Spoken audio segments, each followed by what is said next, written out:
It's Craig. It's Craig. All right, let's do this. Renowned and feared. I want to yell at the musical. Welcome to Renowned and Feared, the Total War Warhammer Fantasy Podcast. Joining you as always is me, Trusty Pax, and my co-host. I almost said Arch Warhammer, but it's Surprise! I've been replaced. Archer King. Say hello, Archer. Hello. I'm sorry. I was watching. I was watching some YouTube drama, and also I was seeing the news about a new Warhammer 40k Vermintide type game called, I think it's Dark Tide. Oh. Huh. Yeah. So like Doom, but with rats. Well, Doom with no rats. There's no rats in 40k. You still get demon spawn. You know, aren't the greenskins in 40k in like some? They are.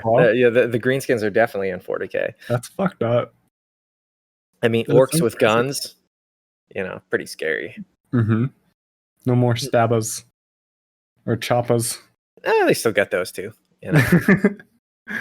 Yeah, I don't know. I'm kind of excited for that. I've been listening to off and on. Like, there's a channel that I wish I knew off the top of my head that reads short stories or like chapters from Warhammer 40k books, and cool.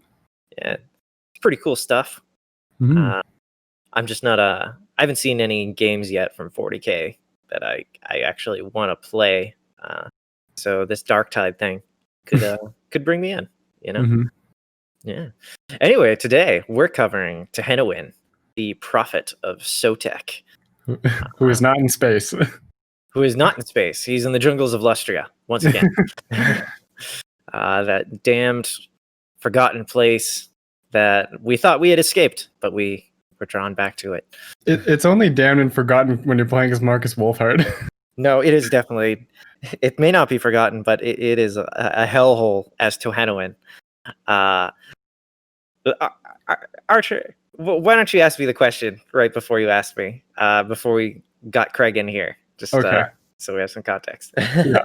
So, like, if you haven't listened to any of our podcasts before, I'm a pretty big Lizardman fan, and Pax here has played very little. And almost nothing. Yeah, like a little bit of Nakai, I think. Yeah, like 15 turns at most. Mm-hmm. Yeah. So I'm very curious and excited to hear his impression because I'm hoping to commit a Skaven fan. All right, so I fell in love with the Lizardmen on this campaign, and I grew to hate Tehenhauin. So, yes, on one hand, I really love the roster. Playing as Tehenhauin, probably not the best idea for me, since I have no idea. The Lizardmen unit roster is mostly beasts, skirmishing missile troops. You get some airborne units, but it's not as infantry heavy as I felt like I saw when I was playing as the Hunts Marshals campaign. Because you can't really you can't afford Saurus warriors, and those guys are legit. Yeah, not as Tehenhauin.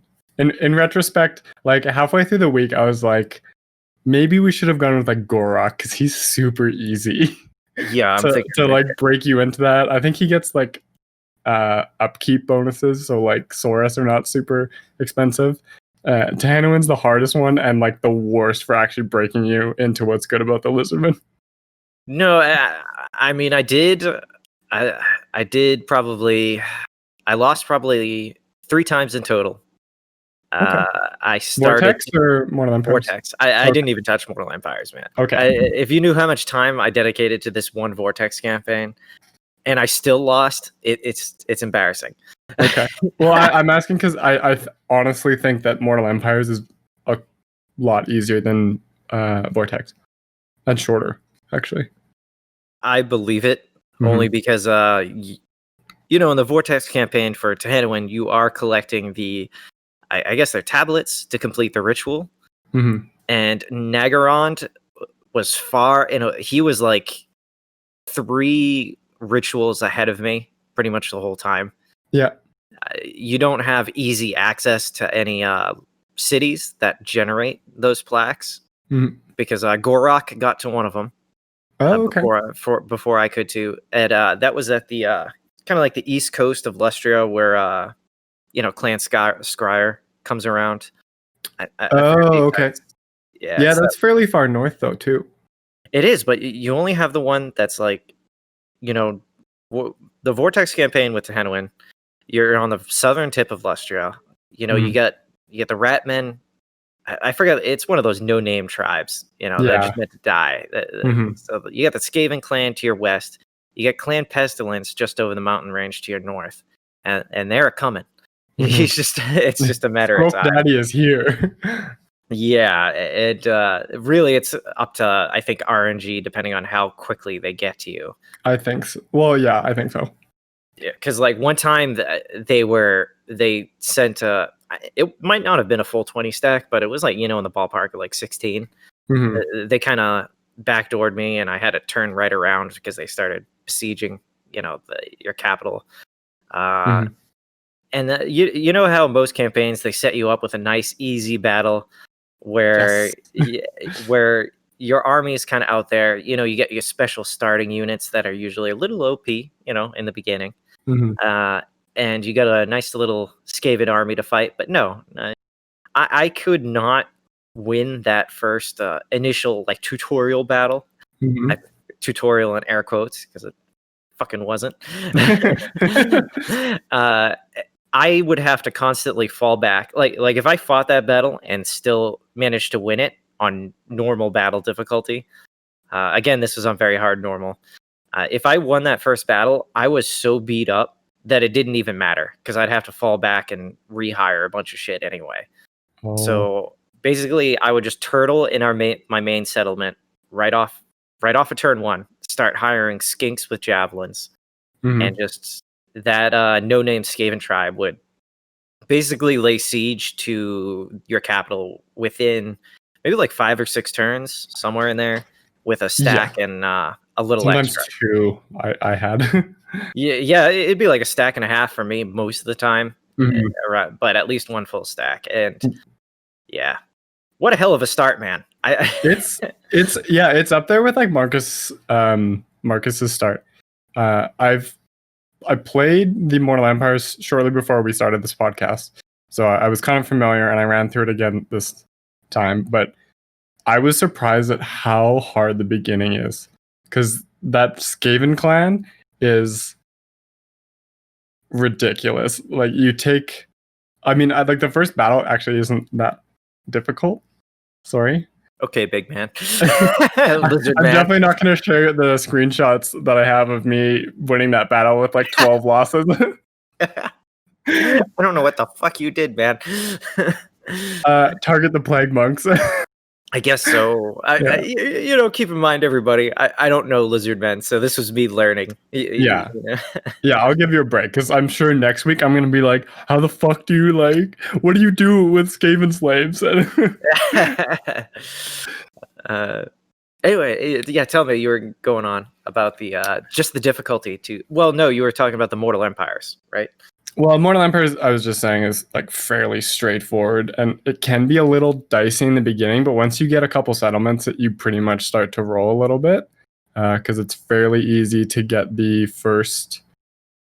It depends on how Gorok does, actually, because if you get the 2 provinces really quick, like that's pretty much it, because you can get Saurus right away. But with Vortex, even though the provinces are smaller and there's tons of real estate right next to you, it comes down to RNG, because the Southern Sentinels, which are sort of like between you and Clan Pestilence, it depends on how long they last, because as soon as they're gone, Clan Pestilence is coming for you. And I think it's Clan Spittle, but that can't be right. Fester? Shit. It might be Fester. I think it's Fester. Yeah. Anyway, if you win that first battle, I think the best way is to just retreat back to your city, or just retreat as much as you can, because they own the next 2 settlements, so they usually send a stack the other way. So you could technically like defeat that army and maybe the garrison on the first city, but you'll be so worn down that you're just going to get reverse sweeped. So yeah, it just depends on how they did. Because in mine, where I made it to the last ritual, they were kind of dumb. Like they immediately came back to raid after I finished recruiting, and I was like, "Ah, thanks. I'll just wipe you out now." Oh, finished like the last ritual of the Vortex campaign. Yeah. Who was it that came to raid? That came to raid. Yeah, you said somebody. Oh, Fester. Like in the beginning, I'm saying is when they. Okay.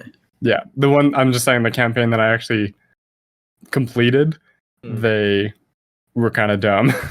Okay. It just depends so much on what they do and how they operate, and if they decide to like push past Libaris and take that other city in the desert, because that's a big big what if as well. Yeah, and one of the things too is that minor settlement of Clan Spittle. Like they get those 2 settlements in the desert. The furthest one west actually starts off at a tier 3 garrison. Yeah, it's super hard to take. I literally had to restart one campaign because I think I did kind of do the strategy of where I was pushing more aggressively and didn't fall back to kind of recruit more. And I hit that, and you just see ruins. The Skaven are there because they're popping out of it, basically. Yeah. But then when you go to assault it with skinks are not good at assaulting walled settlements. They are not, no.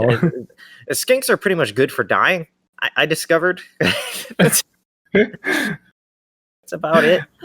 I mean, yeah, auto resolve seems to hate red crested skinks. Dude, we're setting ourselves up for failure because auto resolve does not favor the Skaven, nor does it favor the skink stack.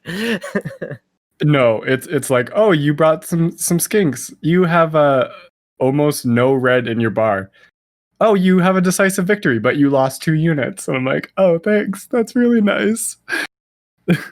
I mean, the skinks with javelins, the skinks are, you get your different species of lizardmen. The skinks are kind of at the bottom of the totem pole. They seem like roughly human sized. I imagine. Oh. A little, yeah, they're like a little bit smaller. Yeah, a little bit smaller than human size. Yeah. But they do definitely seem more agile. Yes. And they come in 3 varieties. I mean, I consider it more like 2 varieties, but you get your sword and board skink, and then you get your sword and board with javelin. Yeah. And they remind me of a lot of the Hastati from Rome Total War. Oh yeah, that's true. Yeah, not as well armored. It's and basically way faster. Yeah, way faster. No armor. Can move through water really quickly. But they got that cool, option of. I actually did kind of stagger. Like I'd have a front rank of skinks with javelins that were like thinly spread out just to slow them down. And then I'd have a thicker, longer, with more units of skinks behind them. So just a ton of javelins going everywhere. And the javelins can do a lot of damage if they actually can get off all of their volleys. Yeah. They're no joke as long as they don't charge right into you, because they don't hold well in melee really at all. No. Yeah, and then you get the red-crested skinks, which Tehenhauin is famously he's a twin-tailed red-crested skink. And they carry like 2-handed hammers. Looks like hammers. Yeah, they're like big warhammers. Yeah, a big 2-handed weapon that's armor piercing, has poison. Looks hilarious. Looks hilarious. Yeah, it does. It reminds me of Dark Souls when you get a character that's like naked, so they can like move really quick, and they get like a big ass axe in their hand. Yeah, flipping around everywhere. But they don't stand well up in melee as you might think. Like I couldn't imagine. I get that if you're like a human wearing armor, you're probably well off against a skink, but they just seem to move so fast, and their animations are really cool, and they look a bit more dodgy than I think Mhm. like their melee defense actually is. Like they go down very quickly. Yeah, like just speaking to their animation is really cool, especially when they're fighting like speared infantry that's bigger than them. They'll like jump off the spears and like another skink will try and stab. It's really cool. Oh, I never even saw that. Yeah, Yeah, pretty like cool. little lizard ninjas. I think you're forgetting a skink category though. What's the other skink category? I mean, The chameleons. oh yeah, the chameleon skinks. Yeah. Yeah, those guys are pretty cool. The actual only missile unit. Yeah, your really only missile unit. Well, I guess there's some flying ones. Yeah, that's true. But they basically they have stock. I think they're chameleons. Yeah, and they have stock and they can hide. In like, is that stock? That's stock. Never mind. Yeah, that's stock. I was like, they can hide in plain sight and stock. They can also fire whilst moving. They fire poison darts. Mm-hmm. They have a 360 degree. Yeah, 360 degree arc. Kind of useless later on. I found, although I had a crazy awesome win against a Beastmen stack that appeared like right in the middle. Oh man, it is that was like I was very proud of that victory. I had like a level 2 garrison. I hired like a Croxagore or ancient Croxagore as a general. Croxagore ancient, yeah, Croxagore ancient, and then I hired 3 blessed spawnings of chameleon skinks, and through cunning use of the chameleon skinks, I was able to like kite like a lot of the beastmen around because when they get poisoned, I think they slow down. Like it's lowers their speed a lot, and the chameleon skinks they got some strong legs on them, man. They can run pretty fast. What I find they're usually good for is like trading other missile units because they have crazy missile resistance. Even though they don't have like shields or anything like that, I didn't even notice that. Yeah, they barely take any damage from. It's like something stupid, and then they also have like not dodge, but it's sort of similar for missiles. So they just will not take damage, and even if they do, they take significantly less. Huh.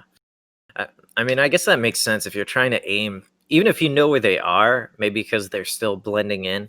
Like, because of I know you don't see it on like the battle map, but they're called chameleons. So I imagine you're like a skaven slave slinger. Your aim is already piss poor, and you're trying to hit something that kind of blends into everything, as well as each other. So yeah, maybe it's and they're skinny. They're skinny as hell, man. They are. Yeah, they're very tiny. The benefits of being a scrawny dude, I tell you. I know that feel. Yeah. Hey.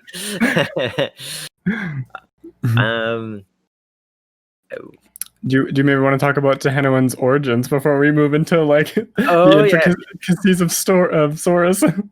Yes. Tehenhauin is the prophet of Sotek, who is a serpent god. His origins, I believe his origins are in Chakwa. Well, maybe I should take it a little bit further back than that. The Skaven were not originally in Lustria at all. Like it used to just be lizardmen. That's it, and maybe some Norskin raiders and whoever found their ways there. Yeah. But the Skaven, 1,000 years ago or something like that, dug underneath the ocean and popped up in Lustria. And this is the quick origin of Clan Pestilence was when a Skaven popped out.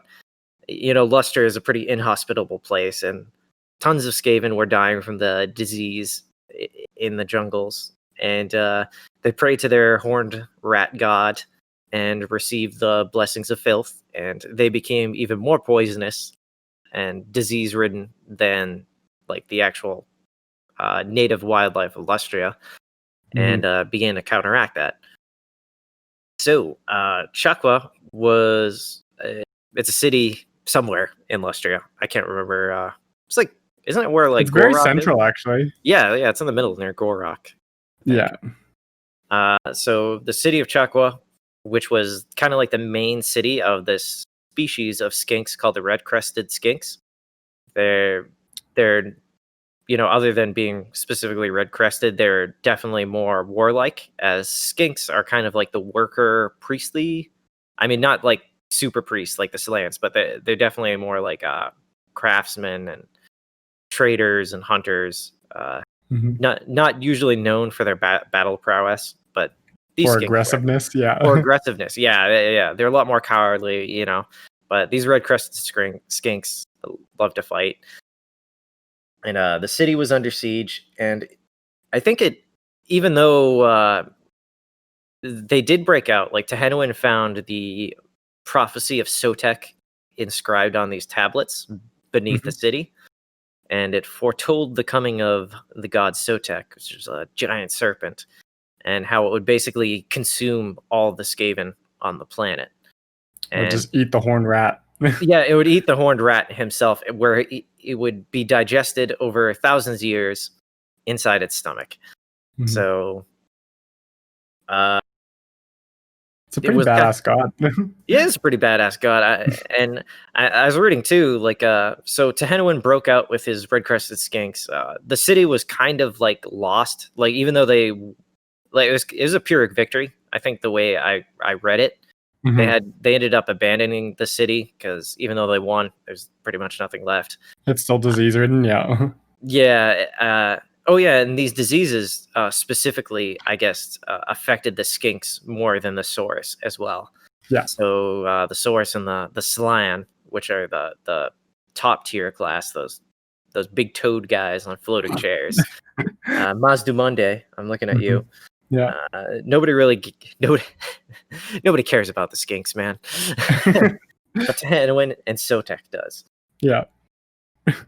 So Tehenhauin, bearing the tablets like Moses of the prophecy of Sotek, foretold that he would need to basically drink the blood of skaven to manifest himself.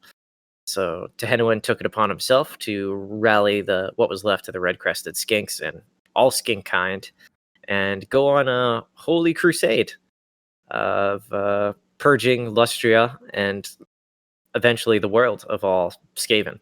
And Sotek demands sacrifice, and there are millions and millions of skaven that can be given to him. And they kind of do it like the old Aztec Mayan style. I don't know if it was specifically one or the other. I think it was a lot of South American tribes. They drag the rip body parts out. No, well, you drag him up to the top of the ziggurat. Carve out. He's got that knife.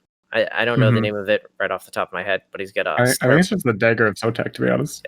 Yeah, probably. He's got the dagger of Sotek, and it's this wicked looking knife. And he carves open their chests. Offers the heart up to the god, and then they just toss the corpses off the back. And they do this for days and days and days, depending on how many prisoners they have. And eventually, at one point, I guess this is where one of those that ritual you were told me about, where it creates the snakes. Yes. Apparently, like a bed of like snakes eventually became attracted to Tehenhauin, to the point where he just like basically walked on a carpet of snakes. Yeah. And it's said in one source that I looked in that Tehenhauin might not be like the original Tehenhauin that we're playing. Or it's like one of two things. Either Tehenhauin is Tehenhauin and he sheds his skin like a snake, because skinks have, I guess, shorter lives than any other species of the lizardmen. So either sheds his skin, which I like to think, Tehenhauin has just always been Tehenhauin, right. Or when he dies, another spawning of a twin-tailed red-crested skink is born, and he just adopts the name Tehenhauin. Yeah, he's an idea, not a person. Yeah, I am Spartacus. He's James Bond. Yeah. So this Vortex campaign is all about fulfilling the prophecy of Sotek. You got to perform rituals. You gotta perform sacrifices, and the sacrifices is a really cool system. We'll get into that in a bit. But when you take prisoners, you take sacrifices, and you get cool abilities and buffs that you're gonna need, because the army that you're going to take into battle at least for a long time, is going to consist mainly of skinks, and they have the consistency of tissue paper. So, you get a lot of buffs to armor, morale, blessed spawnings, all sorts of things that can help you out. You can actually summon Sotek himself, which is a pretty badass wind spell. I mean, it's kind of underwhelming compared to like the nuclear arsenal that Clan Scryer has access to. But I got to tell you that so it's a wind spell, and the AI does not seem to react to it like the way it reacts to some other spells if you try and cast them. Yeah. They will stand there as Sotek in its blue ethereal form bursts out of the ground and basically disintegrates anything it goes through in a straight line. And this was fantastic for taking out Techless when I was kind of mopping him up out of Lustria. That staunch line of spears. Well, it was the staunch line of archers and Sea Guard, and they all evaporated. So it's not the best. I can see how it can kind of be a letdown compared to the nuclear missiles that I can't remember. The Doom Robot Rat. Ichorclaw. The nuclear weapons are a little cooler, but as far as a wind spell goes, I was happy with it because it definitely. I had a pretty crazy battle where I had to fight Techless and basically 2 stacks at the same time, and it was the last battle I had between me and Techless. And summoning Tehenhauin or Sotek was definitely the it definitely changed that battle. Won it for you a little bit. I'm not sure. It basically wiped out like I don't know 5 or 6 units of Sea Guard and archers. And granted, I don't even know how they had the leadership to stand there, but some of them had like 10 or 15 units, and they were still plugging away at me. So,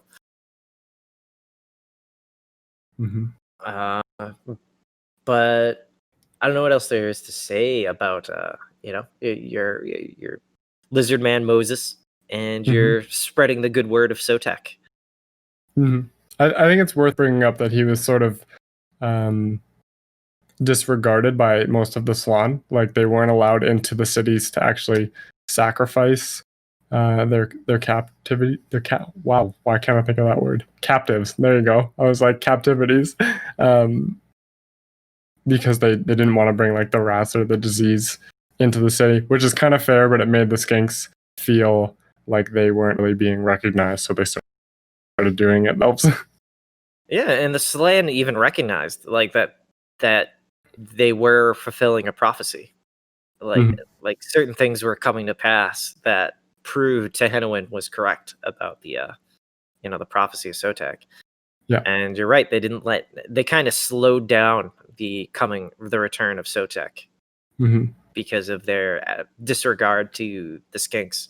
It was kind of like the lizardmen come off as being very logical, and you think the Slann especially seem to always have their eyes on like the grand cosmic plan. Yeah. So it seems bizarre, like maybe they've been corrupted a little bit from just spending so much time stagnant, because a lot of the Slann are just kind of like in a vegetative and meditative state where they have to be like awoken. So it's like they're kind of just not with it. Like they're not really existing in the present, and Tehenhauin is, and he's trying to get something done right now and make these like what the Slann see as long-term plans. Tehenhauin sees as like we have to get this done right now because we're kind of like living the prophecy at this moment. It's not, it's more of an immediate thing. He's like, guys, there's rats here right now. Yeah, what are we gonna do? We gotta get to sacrificing, man. Bring back the old gods. Make Lustria great again. Make Lustria great again. I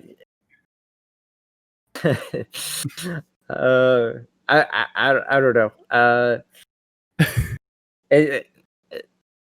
It was pretty cool playing it. Like the skinks, I'm always down to play as like kind of like the underdog, and the skinks definitely are of the lizard men. Yeah.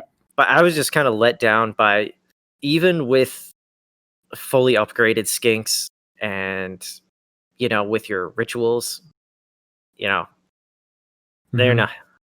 They still just like don't even touch Saurus warriors. Yeah. They don't. And I get it.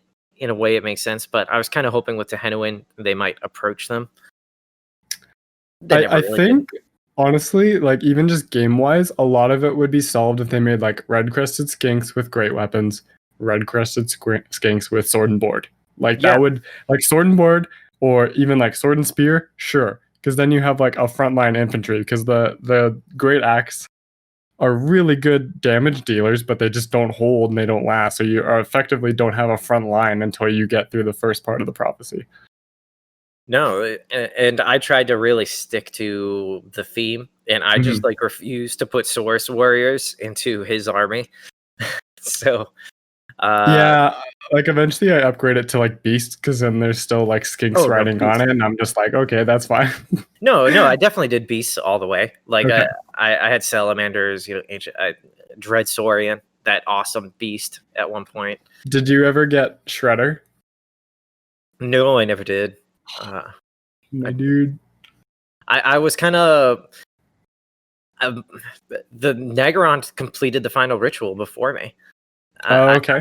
Dude, I wasn't even close. Like I said, I was 3 rituals behind. I tried sending off Tehenhauin and like a high level life slan that I had recruited towards the beginning of the campaign, and I couldn't make it.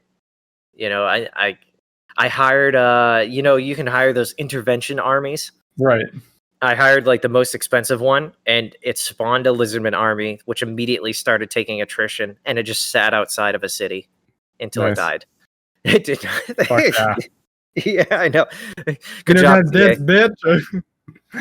It's like if you're taking attrition, like just charge the city. Like I could tell it wasn't going to win anyway, but it was like, could you at least try? Yeah, I just want you to like make them a little more cautious, or like open the door for someone else. Yeah, I was hoping for that, but no dice. Can't you stop them even if they get to the final ritual first? I thought you got like an option from the advisor being like, you have to fight this battle right now or you lose. Maybe, but I kind of just got frustrated, and because I didn't know that actually. Because they're about like they're like 6 turns away, and both my Tehenhauin army and the other army are destroyed. Because I just ran into stacks upon stacks of, you know, dark elves. Shades. Yeah, shades. Mostly shades. Getting caught out in the ocean by you know, the black arcs. Yeah. Those will tear through even your big beasts, because they seem to be fully upgraded. Yeah, Lizardmen are like one of the races where I'm just like, I don't need to get into ships. Like, that's fine. No, and you know, dark elves are very good counter because they have a lot of armor piercing ranged. And I just watched my Dread Saurian like melt, even to like the Corsair hand bows, because they'll always be running away and shooting. Yeah. And like 100% of those arrows are hitting that Dread Saurian. The thing is massive. Like I've never seen it on the battlefield before. Like, yeah, we talked about that in our Malice campaign, how it's a good matchup. But I think that the other thing too is that Lizardmen as a faction, besides the skinks, are a pretty slow moving faction as a whole. Like they're not really pushing aggressively for the most part. No, so I think that's a big part of it as well. Yeah, minus their airborne units, which can cruise. You know, the chameleon skinks are pretty fast. They can outrun. I mean, they were outrunning some beastmen as long as they were poisoning them. Yeah. Well, I guess Carnosaurs are pretty fast, but that's like the only thing. Yeah, and I think the blessed spawning Carnosaurs actually like the fastest. Probably, yeah. I bet. Yeah, I had that in like a Saurus hero. Yeah. On top of a Carnosaur with like max speed. Dinosaur riding dinosaurs. Yeah. That's gotta be put on a t-shirt somewhere. Yeah. I would wear it. And it has like Krokgar and Grimlock on it. Hell yeah. Someone make that shirt. I'll buy it. Do it. please. Please, please. I don't know graphic design. I'm gonna buy a van and put it on it. And drive around to. I don't know. I gotta find some really out there, like a new form of like Rush mixed with something. I don't know. It's gonna be like that time. The one of two times I tripped on mushrooms, and I was listening to. Have you ever heard the band Apocalyptica? A little bit. Not very much. For the listener, they cover Metallica and like metal bands, but they play it with all. It's not violins. It's the other thing. Cellos. They only use cellos, and all of a sudden, it's 2 a.m. I close my eyes, and all of a sudden, I find myself in a loincloth riding on top of a white tiger in the middle of a blizzard. That's the kind of music that I need to feel for Krokar riding, dinosaur and dinosaur action. Please never say dinosaur on dinosaur action again. No, it's all about context, man. Yeah.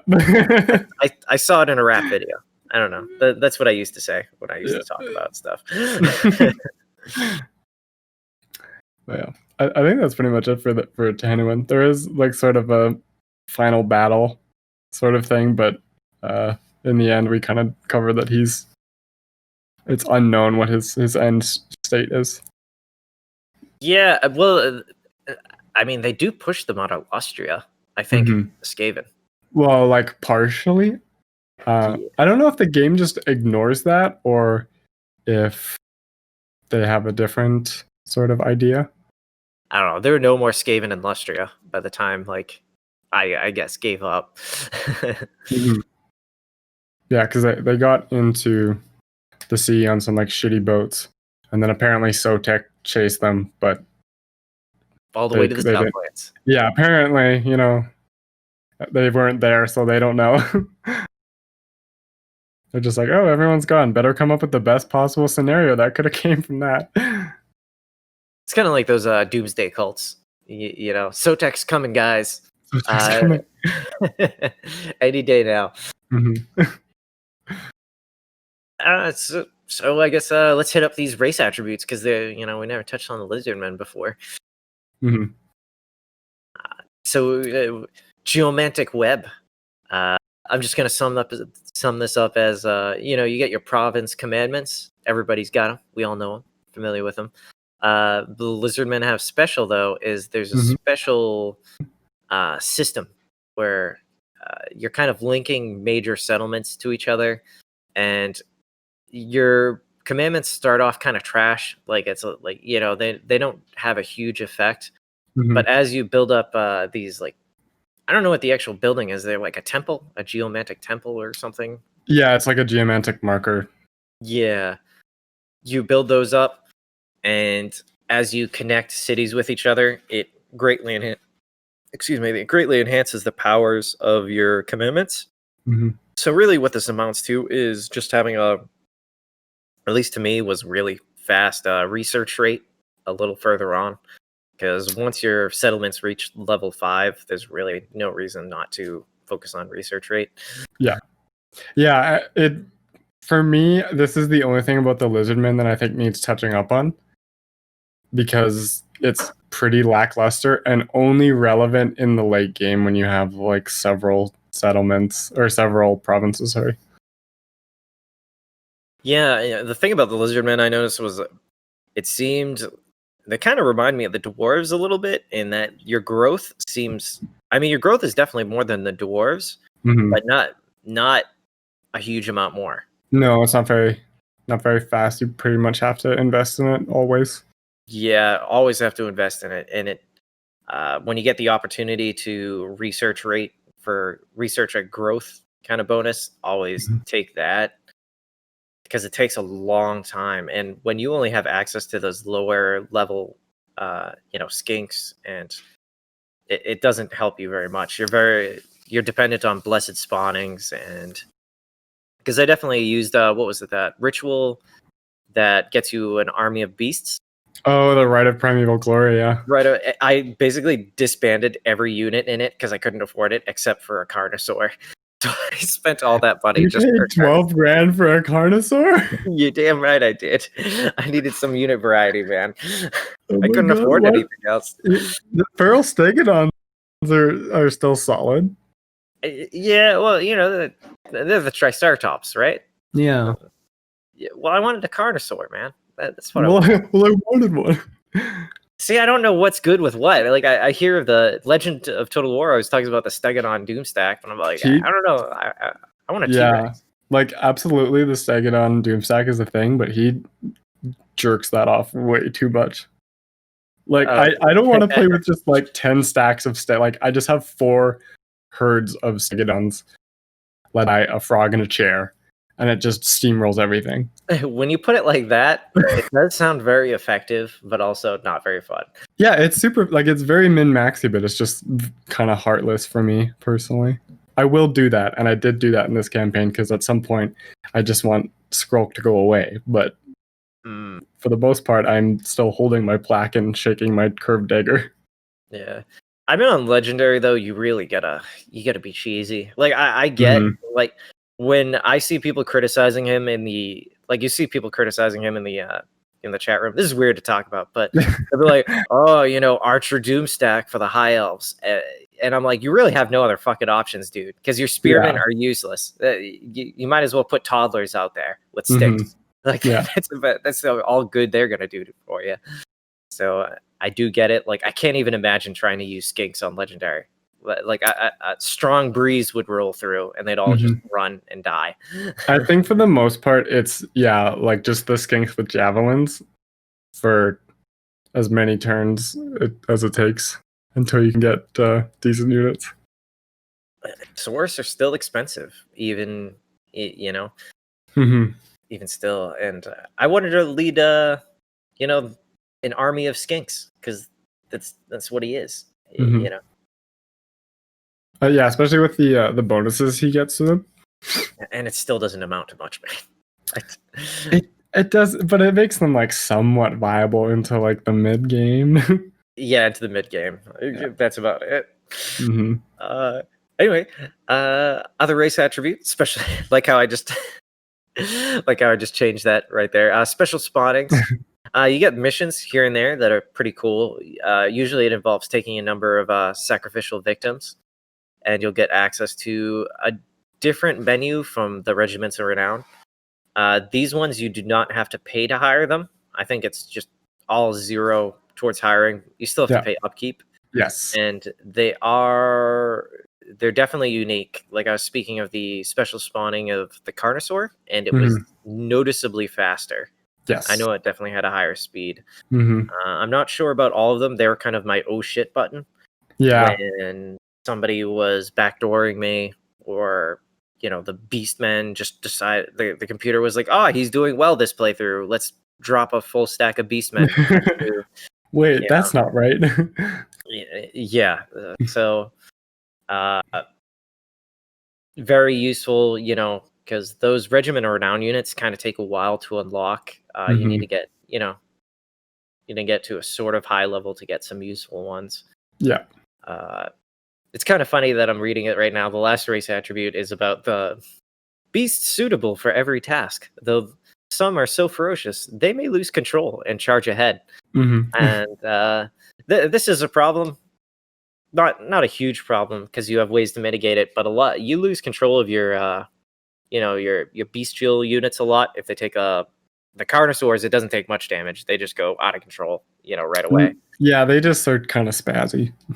Yeah, a little bit, a little ADD, but just get angry with the short little arms. I mean, yeah, I'd be upset too.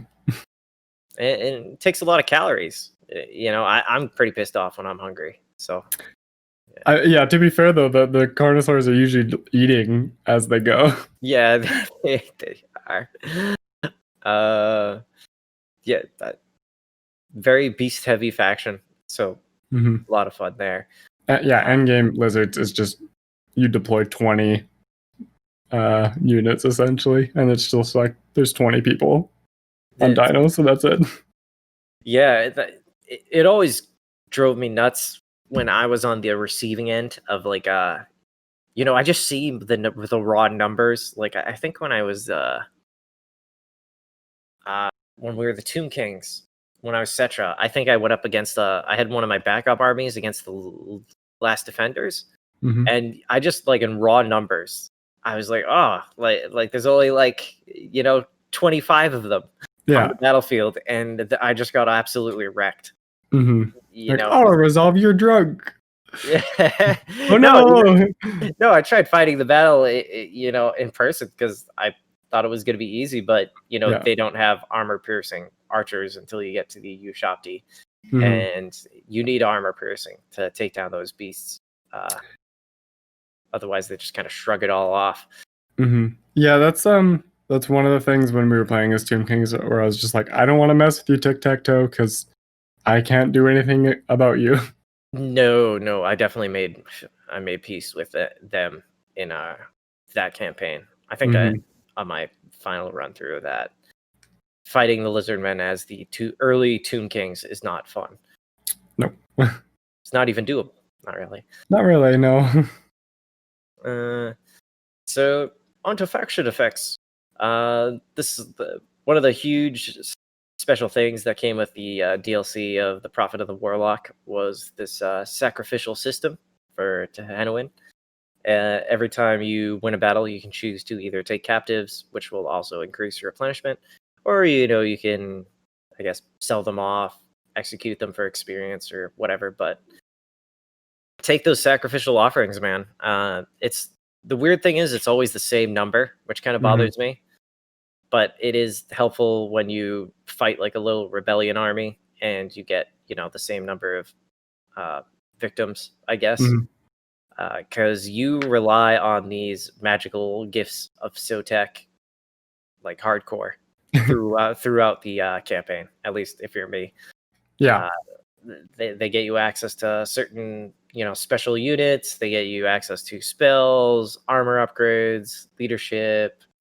You name it, it's in there. I think it's worth mentioning that with all the other Lizardman lords, instead of taking sacrifices, you just kill and eat, essentially. I think that's literally what it says. And it seems, I don't know, it might just be me, but I think you get more replenishment with the other guys because you're not like losing, because you don't also get sacrifices. That could be true. Yeah. I don't know. It just seems like it to me, but I could be wrong.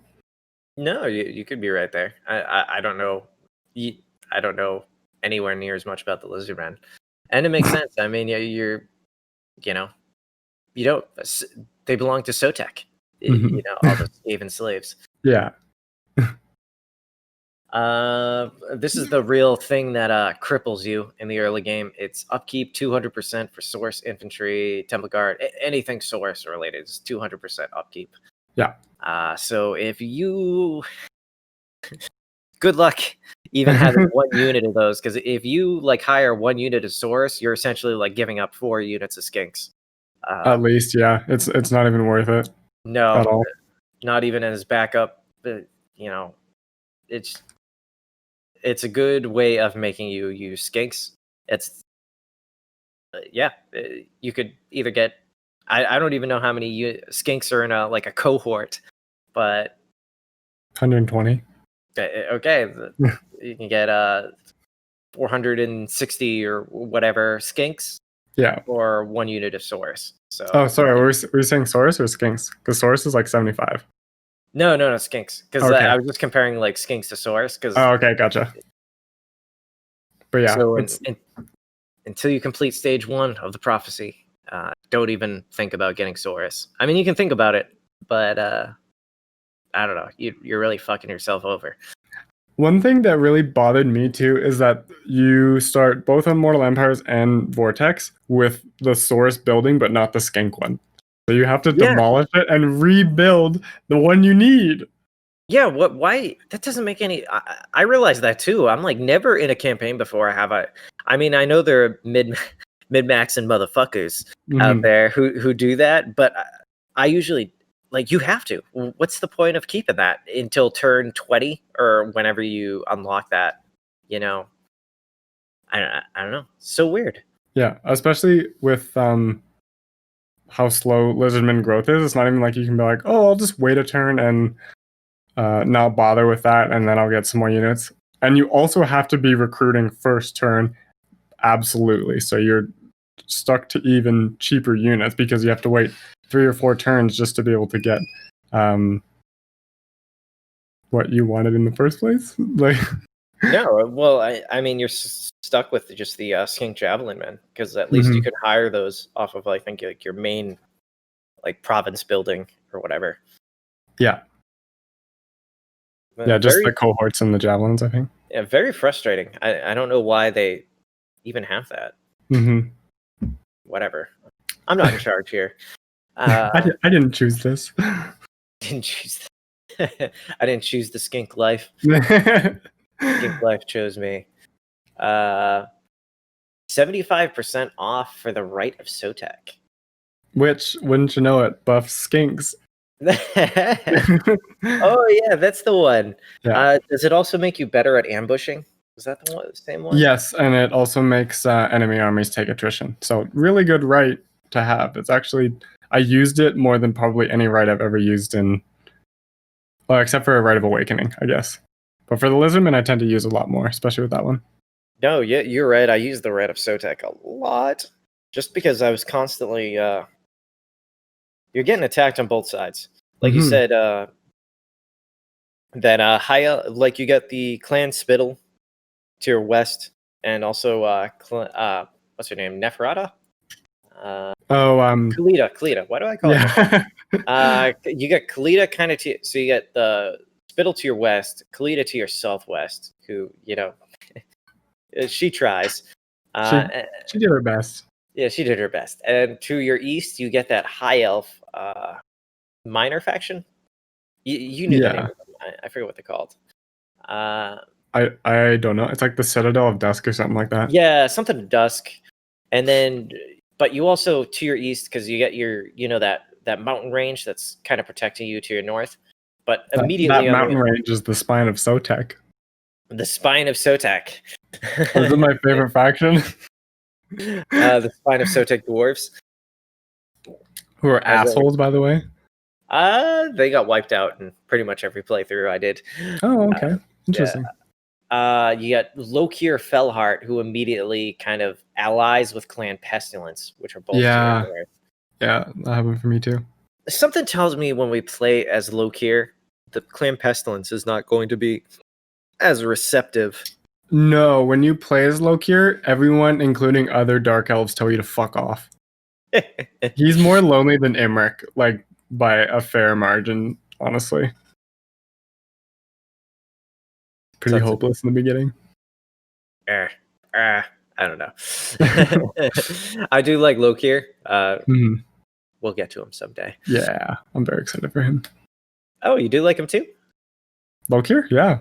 I also just love the Dark Elves, so yeah. No, ever since we did Malice, I really did discover.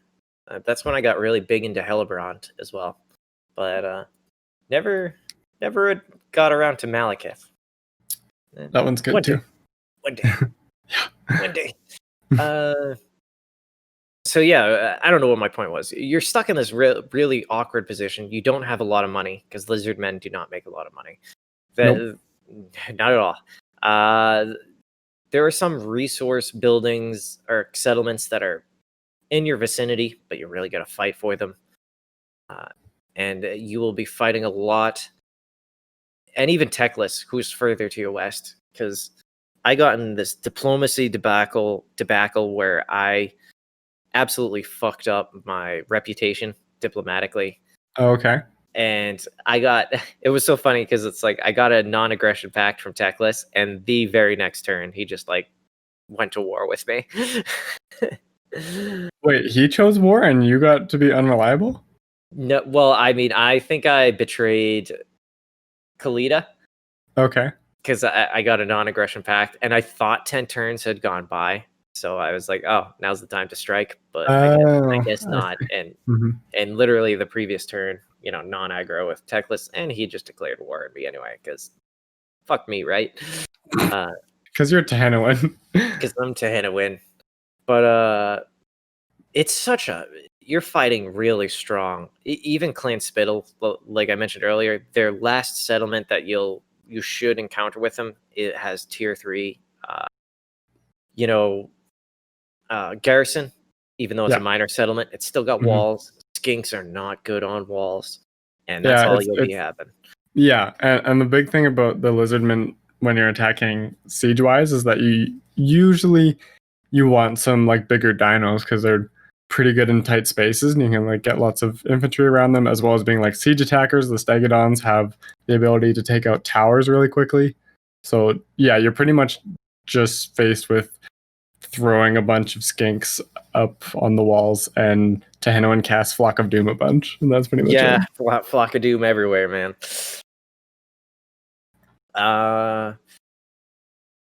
So touching on his lord effects really quick, it's all usually revolving around skinks.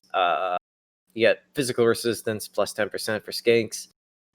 It sort of adds up. I believe once I look at his character, Serene, I think he gets more physical resistance for the skinks eventually. I think with cheats you can get it, or not cheats, but like min-maxing it, you can get over like 50% or something like that. Yeah. Rather disappointing. The end result. Plus 10 leadership when fighting against Skaven, which is really good because you'll be doing a hell of a lot of that for a long time.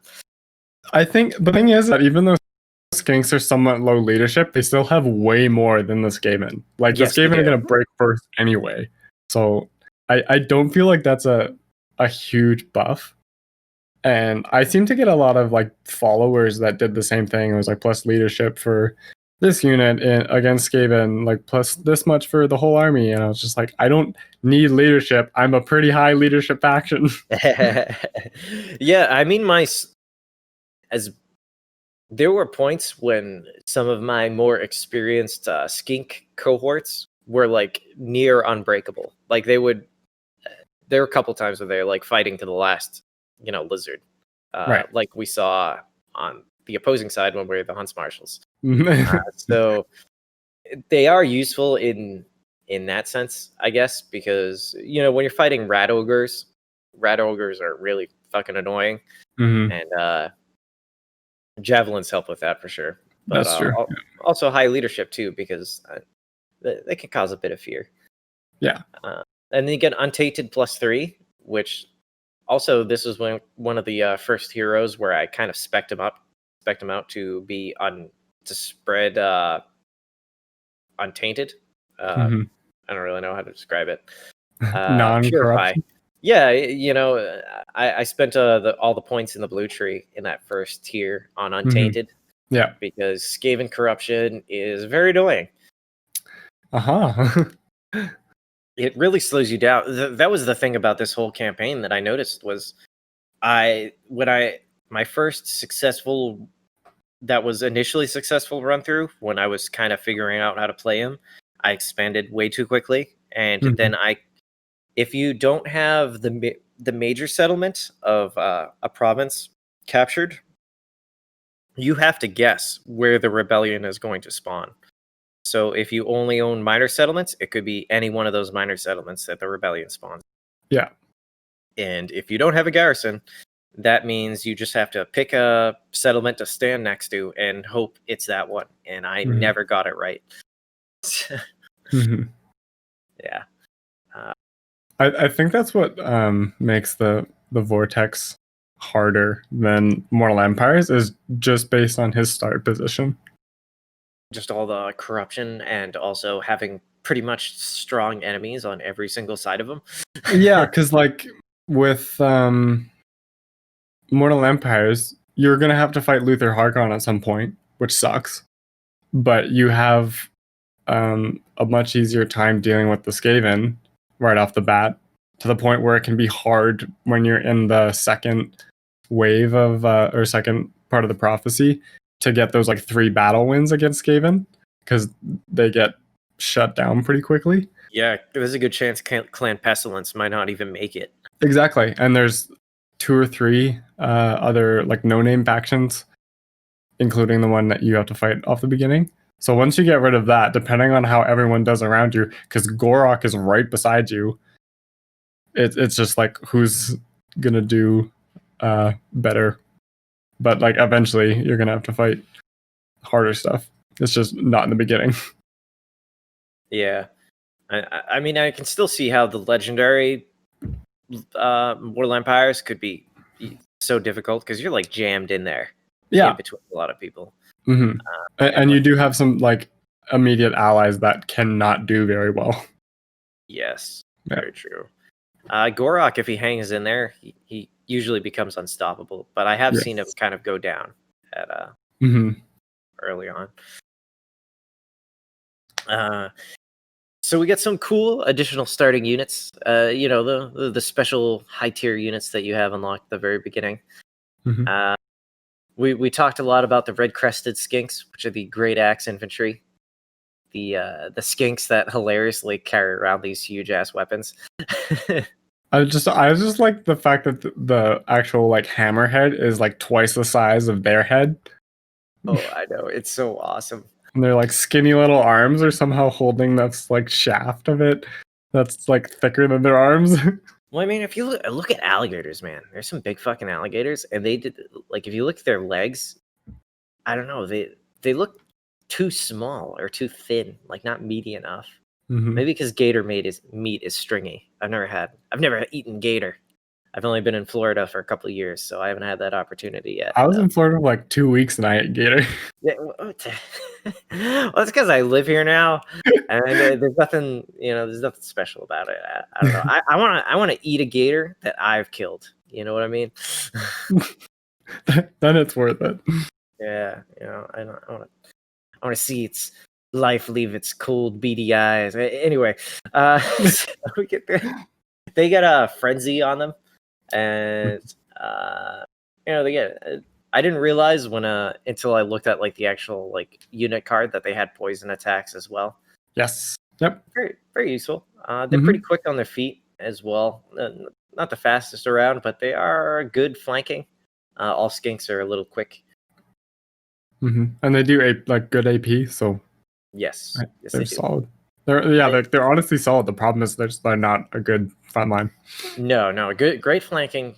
Not at all useful for front lines because they will go down under missile fire really fast. Yeah, very fast. Except for their Regiment of Renown, because they're one of the few units in the game to have refuse to die. Refuse to die. Yeah, I never like actually used it because there's only so many things I can pay attention to, and I always forgot that they had the ability to refuse to die. It's awesome. It's pretty awesome. If only it was so simple. Yeah. Just, no, not right now. You got 30 seconds. Not today or the next 30 seconds. Then we get the Salamander Hunting Pack, which I was a huge fan of. It's one of the few really ranged options that you have. I think my problem with it is that they're shooting these big fireballs into the units, and they just don't do as much damage as I think they should, but they really disrupt formation. Yeah. So it's okay in the beginning because like you're dealing armor piercing damage against some things that have armor, so it pretty much negates that, which is kind of nice. So they're good in the early game, but even in like the mid game, they just seem to kind of like blow everyone around without actually doing much to them. Yeah, I kind of realized that they have their uses in the beginning. They're very strong. Yeah, they're good because you don't have any other options really, and they're pretty quick, 70 speed. So it's not too difficult to get a flank, and really, once you get those big groups of skaven all massed together, that's where they really shine because they're not 100% accurate, but you start lobbing those fireballs into a massed group of skaven clan rats or something. That's where I think they really shine. Yeah, they're like little tiny artillery pieces that are really fast. Yes. And I like mobile artillery units. And also when you eventually go up against the Vampire Coast, very useful to have fire. Yeah, that's true. Yep. I found them very effective against them as well. So I like them. Just because of the mobility combined with, weak artillery, but still, useful if you can get them in the right spot. Yeah, exactly. Then we have the Bastillodon, which is kind of one of those, like, I remember in elementary school, I used to kind of like these kinds of dinosaurs where they're just kind of fat and they have They're just big armored to shit. just armor. They went like every time they leveled up in evolution, they were like defense. Yeah. And that's what it is. It's a giant shell, and it's got I don't know, it's called the Arc of Sotek variant, where it has a vortex spell around itself, which is I'm reading the description right now. Sotek's crawling, swarming allies surround the bearer, affording them further might and protection in the struggle to come. So it's a vortex spell that summons a bunch of snakes. And well, it's similar to Jungle Swarm, just smaller. Yes, it's smaller than Jungle Swarm, but at least you can use it, probably multiple times during a battle. At least, I don't know the cooldown time off the top of my head, but it's not. I think it's 2 minutes for the Jungle Swarm and like a minute and a half for the Arc. But I'm not sure. A minute and a half sounds right. It's definitely quicker than the Jungle Swarm because I know I would use it multiple times during a fight, especially in the early game, because that Bastillodon can, unless they have armor piercing, that thing can just be up to its nuts in Skaven slaves, and it's still good to go. This is a unit actually that gets a ton of shit. Like, everyone hates this thing. And I think it's really good. Like, it's kind of your unit in the beginning of this campaign. Like, you pretty much rely on this for, again, just bathing in Skaven and dealing damage to a bunch of them at once. I mean, I've seen like up to like 4 or 5 units get totally hung up on the Arc of Sotek. Yeah, exactly. It's really, I don't know. I really like using it in the early game, and I try and keep it if I can until the late game, even though it doesn't keep up as well as some of the other units. Like, by the time you can build it, there's almost better options. Oh, there definitely is, because you can get Stegodons with the same building. Yeah, there you go. Yeah. I'm not a big fan of Triceratops. I don't know. How about a Triceratops with a fucking ballista on the back? I did get a few of those. I got a few of those. Oh yeah, you're talking about like the see, every time you think Stegodon, I think it's a feral Stegodon is the one without it. Yes, just the one that rampages. Yeah. Yeah. No. I would go around with a couple of ballista Stegodons. Okay. So. Okay. But I like these Bastillodons better. But yeah, that's kind of the problem though. It takes so long to reach some of these units. You're like, there is a time when the Bastillodons are useful, and it's in the early game. And the Arc of Sotek it was very important in I had like one siege battle with the Dark Elves. I think it must have been Lokir, and I used that Bastillodon basically the entire fight, and it got so many kills because I kept popping that, Jungle Swarm and the Arc of Sotek, and it took a beating, but that's kind of like the best thing you have in the early game. Yeah, because nothing else can just stand up to a bunch of infantry and like just be solid for the entire battle. It's like the only dependable unit for a good long while, actually. Yeah, because salamanders, you don't want them even going into melee until they've used up all their ammo. Yeah, and they will shit their pants and die to Skaven slaves. Yeah, I mean, as long as the Skaven slaves have kind of exhausted themselves and have maybe broken once or twice, then yeah, you can send them in. But even still, they're gonna. It's surprising you'd expect those salamanders to kind of just roll through Skaven slaves. I don't know. It seems like natural, but nah, not as good as you might think. Yeah, as soon as they're out of ammo, just tell them to get off of the battlefield. Pretty much, just withdraw. Yeah, or pursue the broken units or Sure, fleeing. yeah. Yeah, that's kind of because I never really had cold ones or anything like that to pursue, enemies. So that's kind of what I was stuck with. But yeah, the Bastiladon, the Arc of Sotek is kind of giving you a taste of things to come. In my case, with Lizardmen, you really want to focus on those big beasts. Yeah, like I find even if I'm trying to sort of play it to the character, that the end game for the Lizardman is pretty much just like slans with life magic and just a bunch of beasties. It doesn't really matter even what you take. You just like whatever suits your fancy. It's like you want to try Ceratops, just take a bunch of those. Those are great.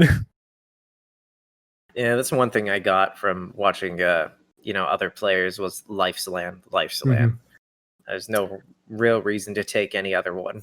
I like taking fire, to be honest. Like in the early game, it's more valuable than life because you can't really heal a bunch of skinks that efficiently, and the fire magic does really well against like Skaven, does well against Vampire Coast. Fire is good against pretty much everything, honestly. Yeah, it's not fantastic against like chaos, but that's pretty much it. So I use that. Well, I think the other thing too is that you can always go life slan with a heavens caster. So even if you want some offensive magic, there's still options. Yeah, now that you mentioned the Heavens caster, I had one like Heavens one that I was using as an agent for like ever, and I kept meaning to put into an army, but like I was never around one. So, this is the frustrating thing. Tehenhauin, like I said before, I was so interested in doing the Lizardmen. And we talked about how like, Gorak's boring. And it's like, yeah, maybe Gorak is boring, but I really should have done Gorak or something. It would have made talking about the Lizardman and him a little bit easier. This is a lot to cover. Or a lot more anyway. Yeah. Do you want to maybe talk about your favorite sacrifices of Sotek spells or something? Because it's the sacrifices of Sotek, as we mentioned, is part of the faction. Got its own little button. Looks like a ziggurat in the bottom right-hand corner next to the geomantic web. We talked about the jungle swarm. 150 slaves it costs. Just keep popping that pretty much every 10 turns. Yeah, I don't really stop doing that sacrifice until I don't really need it. It's just so solid in the early game, and even into the mid game, it can be useful to throw it down. Like it's a free spell, pretty much. So that's like probably my favorite one, just because it's funny and it is really good at taking out artillery.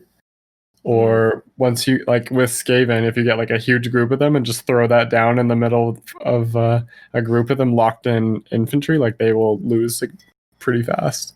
Yeah, even if it's storm vermin, like Skaven have a bad tendency of just clumping up. So a lot of their units, even though they have a lot, most of them aren't actually fighting. Yeah. Like they're all just kind of stacked on top of each other. And Jungle Swarm is not as effective against armor targets, but when you've got like, I don't know, 2 or 3 storm vermin stacked on top of each other and just standing in the middle of it the whole time, it definitely takes their health away. If it doesn't kill them, you still watch like that health bar drop. Yeah, it depends on the unit, I think, but I think everything below storm vermin, even if it's just sitting still through the whole thing, they'll pretty much be obliterated. Like there will be a couple of units left. Yeah. It's really just dependent on armor is the thing. Yeah. But still, even like I said, it's just a great vortex spell. You get the sacrifice of Cerveza. Sounds like a drink. Casualty replenishment rate plus 15%. I was using this a lot just to Mm-hmm. maintain momentum because my skinks were taking a beating pretty much all the time. Mm-hmm. Yeah, actually, one of the cool things about Lizardmen is how in the beginning they're a pretty slow replenishing faction, and by the mid to late game you're a pretty fast replenishing, like probably one of the best, I think. You can get it to like 50% on all armies, but in the beginning it's pretty slow. So it's kind of cool that you can just sort of bypass that on this one, and it's really useful just because you're pretty much fighting once or twice a turn for the first little bit. Yeah, a lot of battles in the beginning. Mm-hmm. And as we were saying, you don't get to auto resolve pretty much anything for a long time. No.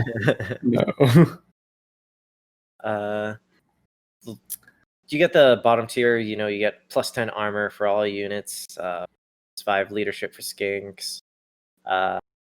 Then you start getting into some interesting ones, like you can unlock random followers and banners. That one's a really min-maxy thing as well. I got lucky. I remember watching Legends try and do the Tehenhauin free upkeep thing. Oh, okay, yeah. I never watched long enough to see how he did it, but I did unlock a random follower, and I know the first one I got was a reduced upkeep on all units. I forget what it was. Yeah. Lotto Bottle, Spawn Brother. Yeah, and I know that was the one he was trying to get it. It took him like Yeah. 4 times to get it, and I got it on my first try, and I was like, "Fuck yeah!" Yeah, because you can put it on your lords and then also onto Scar veterans, so you can get it super high You can double dip. I didn't know that. Yeah, because you can't put it on Skink Chief, so you have to get like 4 Saurus warriors or Scar veterans, and like all have that on them. Son of a bitch! I would have probably tried to get another one at least. It's a good one when you have like 1,000 sacrifices just kind of sitting there and nothing to do with them. Just try for a Lotto Bottle. A Lotto Bottle. Water bottle. Let's see. There's a lot of these other sacrifices scattered in there that get you our Regiment of Renowns for, let's see, like Cold One Spear Riders, Pterodon Riders. You can actually unlock the Cohort of Sotek right in the beginning. I think you have just enough sacrifices, and I think I always bought them just because it seemed kind of thematic to have the Cohort of Sotek. Yeah, it's very fitting. I like using them as like Tehenhauin's bodyguard in the first little bit. Yeah, they're the ones who have refused to die. They have frenzy, and they're unbreakable. Yeah. So, great thematic unit to use as Tehenhauin's bodyguard, especially when he's on foot. You know, he is a little squishy. He's not. I don't know. Got to protect him. As you move up, you get one thing that was really useful was there's one that gives you plus 15 growth in all provinces for 10 turns. You get one for public order, another great one. Let's see, there's one called Sacrifice from Slack Score, which gives you a red-crested skink chief. I never used it, but maybe, I don't know, maybe he's a powerful hero. Yeah, it's like someone's a powerful red-crested skink chief. And when I first played this in Mortal Empires before we did this, it was pretty minimal. It wasn't even like a really great trait. It was just like recruit for red crested skinks is up like +3, and I'm like, that's not that good though, and not worth sacrificing when I can just get like a pompous Scar veteran. Like, why would I bother? In 700 sacrifices is not a small number. No, that's a couple turns worth of battles. Yeah, considering Jungle Swarm is only 150. Yeah, exactly. And that's on the lowest tier. You get a sacrifice of Inkatal recruit rank +2 for all units. I think I did this one time before because I was using it in combination with one of those like random events that gave me extra recruit rank. Oh, and yeah. I was just like, ooh, I'm just gonna double stack it or something like cool. that. Yeah. And then there's one sacrifice that gets you +8 on Tainted, which was incredibly useful once I had finished off Clan Pestilence and trying to like stabilize that region. Yeah. It had incredibly high corruption. You had ROR, Ancient Stegodon, Temple Guard, the Star Chamber Guardians, with which I think I did unlock to put them in my Tehenhauin's army. It's kind of like a bodyguard for him.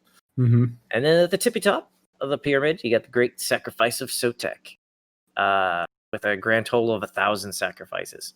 Yeah, we kind of talked about it at the beginning. Yeah, we did. If you can find the right armies to go up against, it's very powerful. I actually really liked it. 1,000 is pretty steep for me. Yeah, especially for only using it. Is it still once a battle, or is it twice? Once a battle. A battle. It did help me in my final fight with Techless. Not gonna lie, because it obliterated a shit ton of archer units. And as we said, the weakness of the Lizardmen is their ranged units. So it was incredibly helpful to go up against 2 stacks and immediately like wipe out 5 units. So, maybe not a lot in the grand scheme of things, but you combine that with the Jungle Swarm and, it's useful. I don't know. It's cool to see. It's very cool to see, and like I said, I don't want to undersell it, because if you're going up against somebody like the High Elves, where they stand in ranks and very organized, I think it's more useful than like the swarming factions. Yeah, because it's a wind spell that's straight in the line. It does not deviate from the straight line. So, however you cast it is exactly how it's going to go. And but that basically covers it. Oh, work is calling me. Things must be going pretty bad if they're calling me at 10:30 at night my time. Yikes.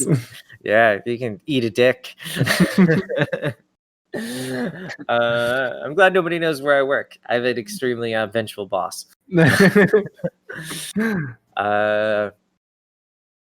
Anyway, I don't know. Where do we go from here? I mean, we could talk briefly about their tech tree. I mean, their tech tree is very interesting. I think the way it works. Yeah, it's kind of different in that you don't really start researching right away. Like, you'll probably go a few turns before you unlock it, because they all need such a bad feeling. Yeah. Well, and the stupid thing, going back to this whole you start with a Saurus building, is that you have to wait like a couple extra turns in this one to start researching, because you have to demolish a building before building one to get you any technology at all, and ones that are skink related. Yeah, and they're not even like incredibly useful. Like -5% recruitment cost off of skinks. Yeah. And it's like I feel better than doing nothing, but I also don't feel like I'm doing much. Yeah, you're really not doing much. At least it's something, though. Yeah, it's that and the geometric web. I'm actually thinking are the only things I don't love about the Lizardmen. Well, it's the only way you can make money, because the geomantic locus actually, at its max level, it gives you plus 15% income from all buildings. So if you can get that in like I'm looking at Chupayatl. I have that province entirely under my control, and it has a gold mine. So you get your gold mine up to the max rank. You've got your skink barrios up at the max rank in every city. If you also build lodestones in every city, so plus ports and stuff like that. Ports, it's got 1 port, at the max level. So there are buildings that increase your overall income from all buildings. Oh, even the Shrine of the Old Ones increases income from all buildings. Yeah. Everything seems orientated towards holding you back as much as possible until you get those. Like, yeah, it's a pain in the ass to build the geomantic web up. The payoff is in the long term. because these are not cheap buildings. Yeah.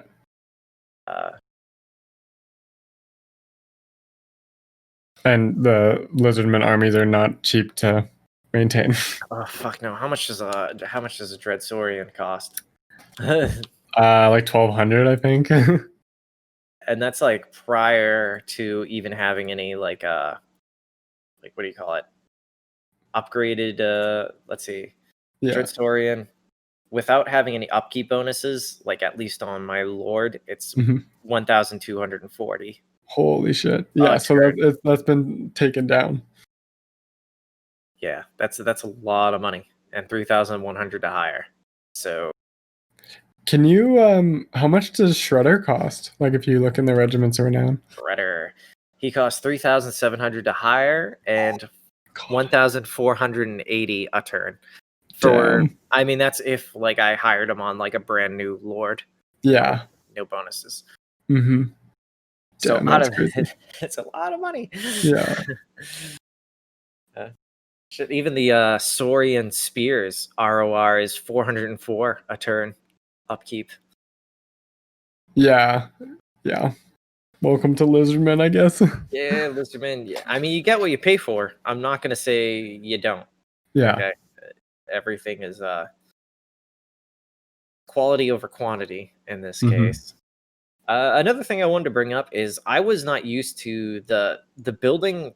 Kind of have you construct provinces and settlements is very different from other civilizations. Oh, okay. I think you know, I mean, you do have kind of like first of all, you get the two different trees for skinks and saurus. So you're kind of committing to one or the other.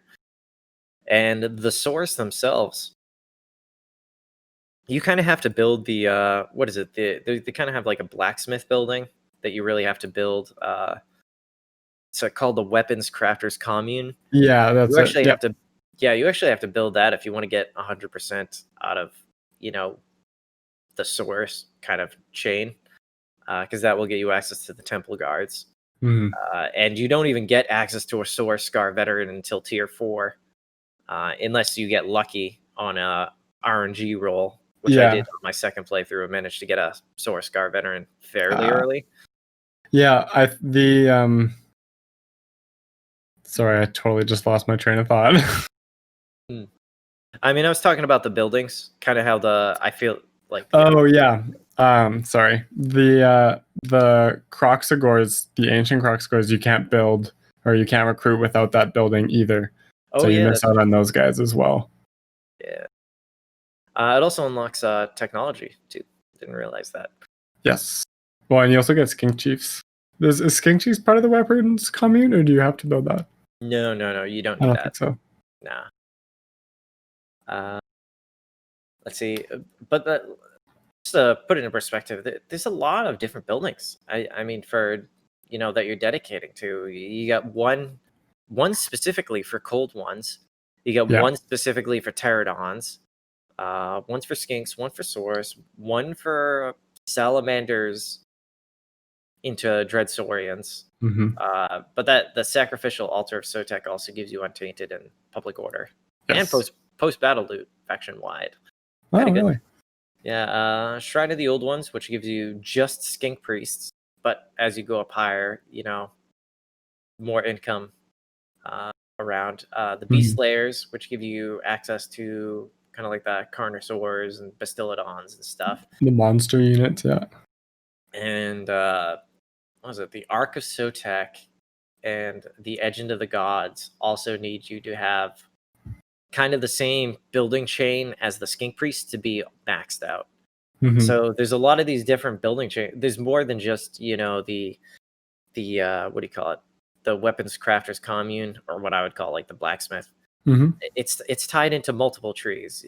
It's tied into the cold ones. It's tied into the Croxagores, into the temple guards.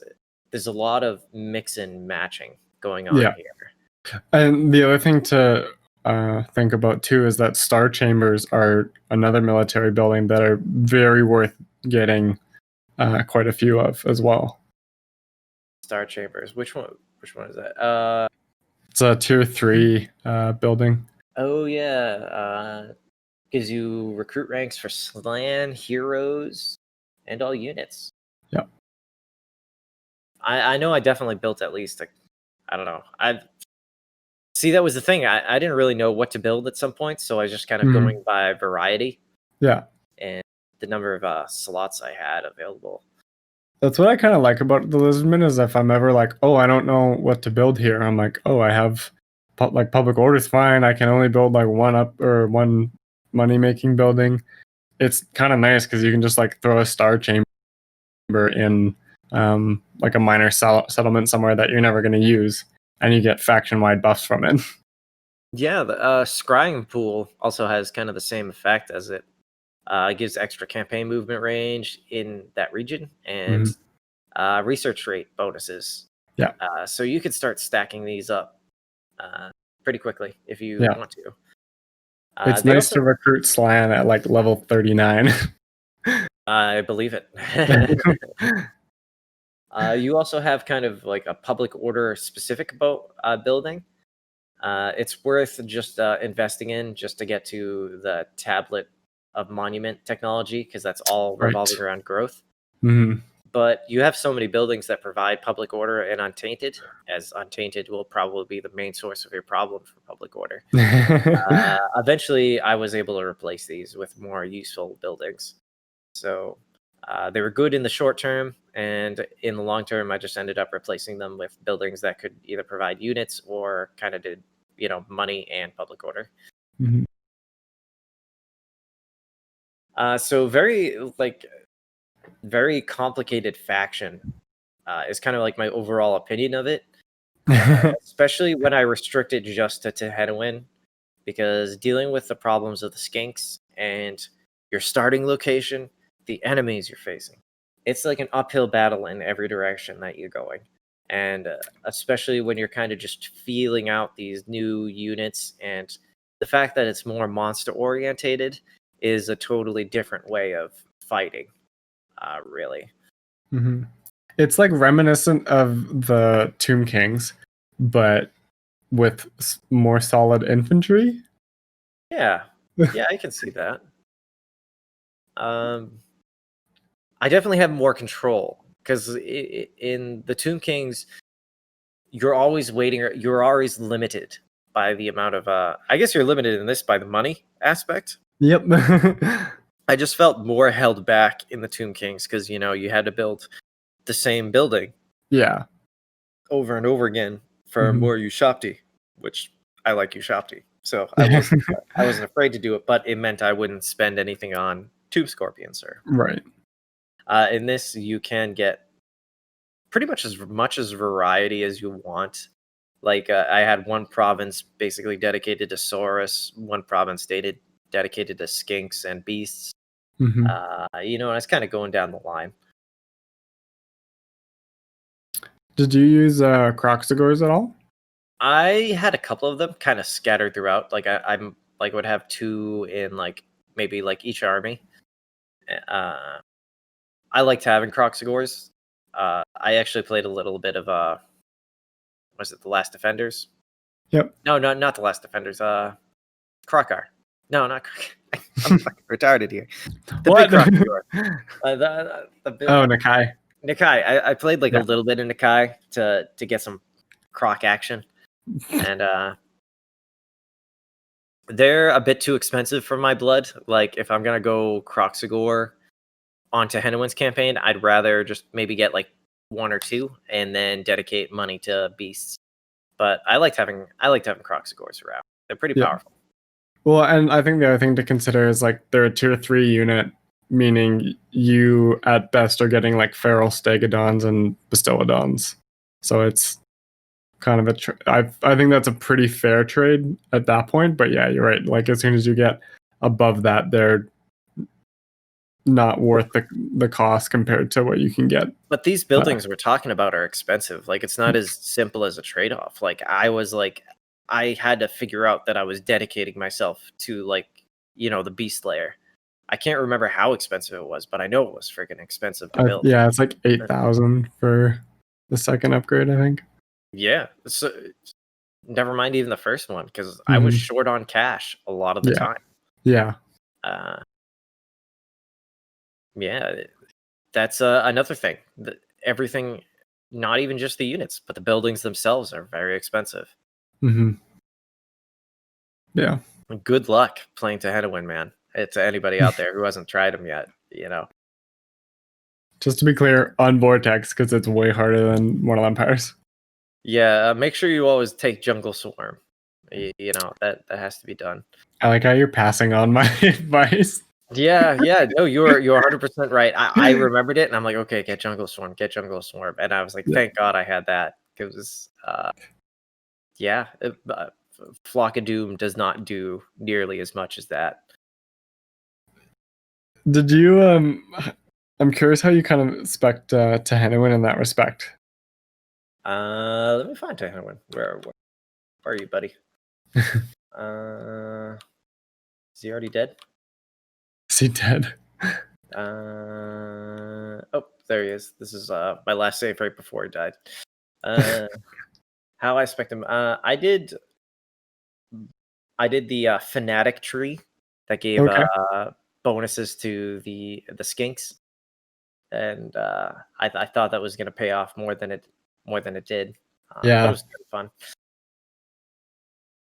So I went with the fanatic route. I get him on the ancient stegadon of the Engine of the Gods, because he shoots that giant orbital strike laser, which is awesome. Yeah. I gave him, the regular spells, Flock of Doom, Pans and Impenetrable Belt, the Curse of Anrahir. I never used it, though. I never used it. And then, I went all the way down the blue tree to Renowned and Feared. Oh, okay. Yeah, I almost always go down to Renowned and Feared. just so you can say it. No, I mean, it's just so useful, man, because you get all that upkeep bonuses, and just being able to maintain a cheap army with Lightning Strike, because you get to have Lightning Strike. Then I went down the red tree quite a ways. I maxed out the skirmishers, trying to buff up my skinks. Yeah. Then I went down the beast driver tree to buff up the stegadons, salamanders, and bastillodons. Okay. So you didn't really spec his combat stats? No, not at all. Okay. I don't think I didn't even put 1 point into him. Sorry, go ahead. No, I just I was gonna say it didn't seem like much combat orientated. I don't know. Well, yeah, what I was gonna say is that I like Tehenhauin because you can kind of play him in a number of different ways. Because he does have access to 3 different useful mounts, so it's kind of interesting that there's basically like 3 routes to go on. Like you can either just like buff up skinks a bunch, or you can make him into like a fast caster with like a Ripperdactyl and investing in his magic, or you can like put him on a Stegadon and buff his combat stats, and he holds up pretty well. Yeah, I was wondering about possibly playing him that way, because I was curious about making him like that fast striking Ripperdactyl type thing, but I was just drawn in by the Engine of the Gods and having the orbital strike, ability. Yeah. And I mean, it's interesting to see how you like if I did his campaign again. I don't know how I would go with it. I probably would just forget about skinks. Like I wouldn't invest in them at all, honestly. Like would be my advice, which is kind of sad because there are battles where they definitely outperform what you think they're capable of. Like if an enemy has like cavalry and they're too stupid to go wide around you, and say they come into range and try to like skirt around the edge, they like if you get multiple units throwing javelins at like a single unit of cavalry, they'll get obliterated, no time at all. There's some larger units that you can do a shit ton of damage to. But I don't know. Like you said, it'd be awesome if we had. I really liked what you said. If we had a version of Red Crested Skinks that were also sword and board, at least maybe not javelin, but like something more that would hold the line, basically. Yeah. Like just a shielded option. I just want some missile resistance. Yeah, and it's I understand that they're trying to keep it more skirmisher heavy, but what would you have to lose by having some red crested skinks that have the sword and board? You know, Mhm. just tougher in melee, Yeah. and lasting. That's all. And it's not like I wouldn't use the great weapons option either, because if I'm only gonna have a couple, like I usually bought about 4 skinks units because they go pretty wide because there's like 120 of them. So I still wouldn't go over like 4 or 5 units of infantry, which is what I usually go with in other factions as well. So it's not like it would adjust my playstyle all that much because I'd be doing the same thing. I would just not have to focus on my replenishment and trying to keep some units alive because they're just not going to hold, or they're just going to take like losses upon losses and never replenish it. Yeah.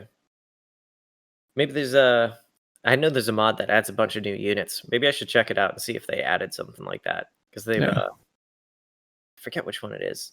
I don't know. There's one that I was playing around with as the Dark Elves, and they added all sorts of cool new units. Mm-hmm. Not really orientated towards like perfect balancing, but just for variety's sake. Yeah. Occasionally it's fun to play a campaign that's like, just like fuck it, has crazy stuff in it. Yeah. Black orcs with shields. Yeah, man, I want black orcs with shields. Anyway, so we gotta really only have let's see, we only have one quest battle, really. It's literally one, yep. Well, Yeah. 2 technically, because there's a unique one for all lizardmen legendary lords, but For Croak. for Lord Croak, yeah. Yeah, I never got it, unfortunately. What? Why I do you don't- do this every time? You well, how don't do you- use like the best unit. Well, how do you even activate it? I've never even had the option to do that mission. Like the actual battle you haven't Wait. got Oh, to? yeah, I guess I do. Yeah, I guess I could have fought it. I just never did. I was too busy, man. I got the Dark Elves about to finish the game. I never had a second to friggin' breathe ever. I think I barely had enough time to do the one quest battle for, what is it, the crater of fucking Guacamole crater. Sorry. you can say it, but it's crater of something. Yeah, guacamole. That thing. That thing. Yeah. Yeah. But I just didn't have time, man. I was always fighting people. Like I was at war with somebody at all times. It's not a lot of room to work with. Yeah. If you have some time, go do that quest battle and get Croak, or just start a Gorok campaign and play with him for a little bit. I did play with him for a little bit as Gorok when I did 5 turns of him. He did seem pretty powerful, but I'm sure you don't really see much of that until you start leveling him up. He's honestly so good, even just like level 1. Recruiting him, like as soon as he's up to like higher levels, he's ridiculous with any sort of like blob infantry, which is why he works really well with Gorok. Is you just get a huge mass of the enemy and he just drops a nuke on them for like 5 wins. That sounds pretty cool. It's crazy. I wish I could have shaken out that way. I was too stressed out, man. Like, Yeah, so pretty hard time. yeah, and like the whole thing about getting the tablets, the ancient plaques, you have no cities except the one that's right near you in the beginning that have it. And unless you feel like going to war with Gorok, which I did not, I had enough enemies, man. I did go to war with the last, not the last defenders, Nakai's little. Oh, really? His vassals that he leaves behind. Oh, the defenders of the Great Plan. Yeah, I wiped them out. They only had like 2 settlements near me. I took them out, and then Gorok absorbed them. Yeah. But I didn't even get my second rituals resource site until like turn 130. Oh, really? Yeah, but there's not. Fucking look at the map, man. You got one in Dustgate that you can get early on, and that's it. Yeah. Yeah, that's true. Bullshit, That's, man. especially because I don't know how Krokkar did in your game, but in mine, he was like number one power for a lot of it. And I remember from his campaign, you get like 3 within your first, I don't know, maybe 40 turns. Oh yeah, I know. We've been over there as Yeah. Malice. Yeah, yeah, exactly.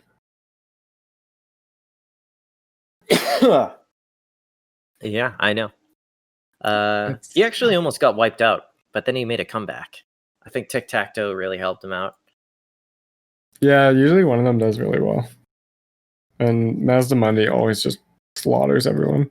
Dude, my first playthrough where I got pretty far, they all got wiped out by Queek. He Oh, really? actually was starting to land in Lustria and causing me a lot of problems. I just gave up Damn. because it was too much. It was crazy, man. He wiped out everybody over there. I remember Queek doing really well. I guess it is kind of either him or Krokkar because they pretty much start fighting right off the beginning. And So then right you in gotta their kind time. of kind of worry about Malice because he wasn't doing too bad. I was watching him besieging some of the settlements on the coast, and him and Tic Tac Toe must have managed to push him back at one point. Mm-hmm. Did you have to fight Lokir? Oh yeah, I fought. I backstabbed him like a bastard. It set my my reliability to low for so long. It took a long time to get back, but I had to do it because I was dealing with Clan Pestilence, them, and that Citadel of Dusk, or those Mm-hmm. high elves, all at the same time, and I had to stop one of them from attacking me. Yeah. Hmm. It's a tough fight, man. It just, Well, yeah, you seem to have a much harder time. Like my problem with it was fighting Clan Pestilence, and I think that seems to be the kind of consensus or like what most people experience. that was the easiest part for me. Yeah, I think sometimes Gorok just beats them down enough, fast enough that you don't really have to worry about them. But sometimes, like I didn't even see Gorok in my campaign. He got wiped, and Pestilence was controlling everything north of the spine of Sotek, essentially. That's scary. Yeah, I think in the have you ever seen like the Noob's Guide videos? Yes, yes. He described the campaign as playing whack-a-mole because like that's what you're doing, like trying to advance north uh, against Pestilence. No, I got lucky then because Gorak is, yeah, he's got a lot going on for him. Mm-hmm. I mean, he's kind of, is he even at war with Luther Harkon? Yeah, he's at war with Luther Harkon, but Probably, yeah. they're kind of in a stalemate, you know. Mm-hmm. Mazdamunde owns a lot, but Yep. he's kind of having a tough time with Silostra. Silostra is doing well for herself. Oh, really? Huh. Yeah, she allied with a Cult of Pleasure, and they're hanging in there. Oh, yeah. Huh. That corruption helps too, you know. Oh, yeah. That's fair.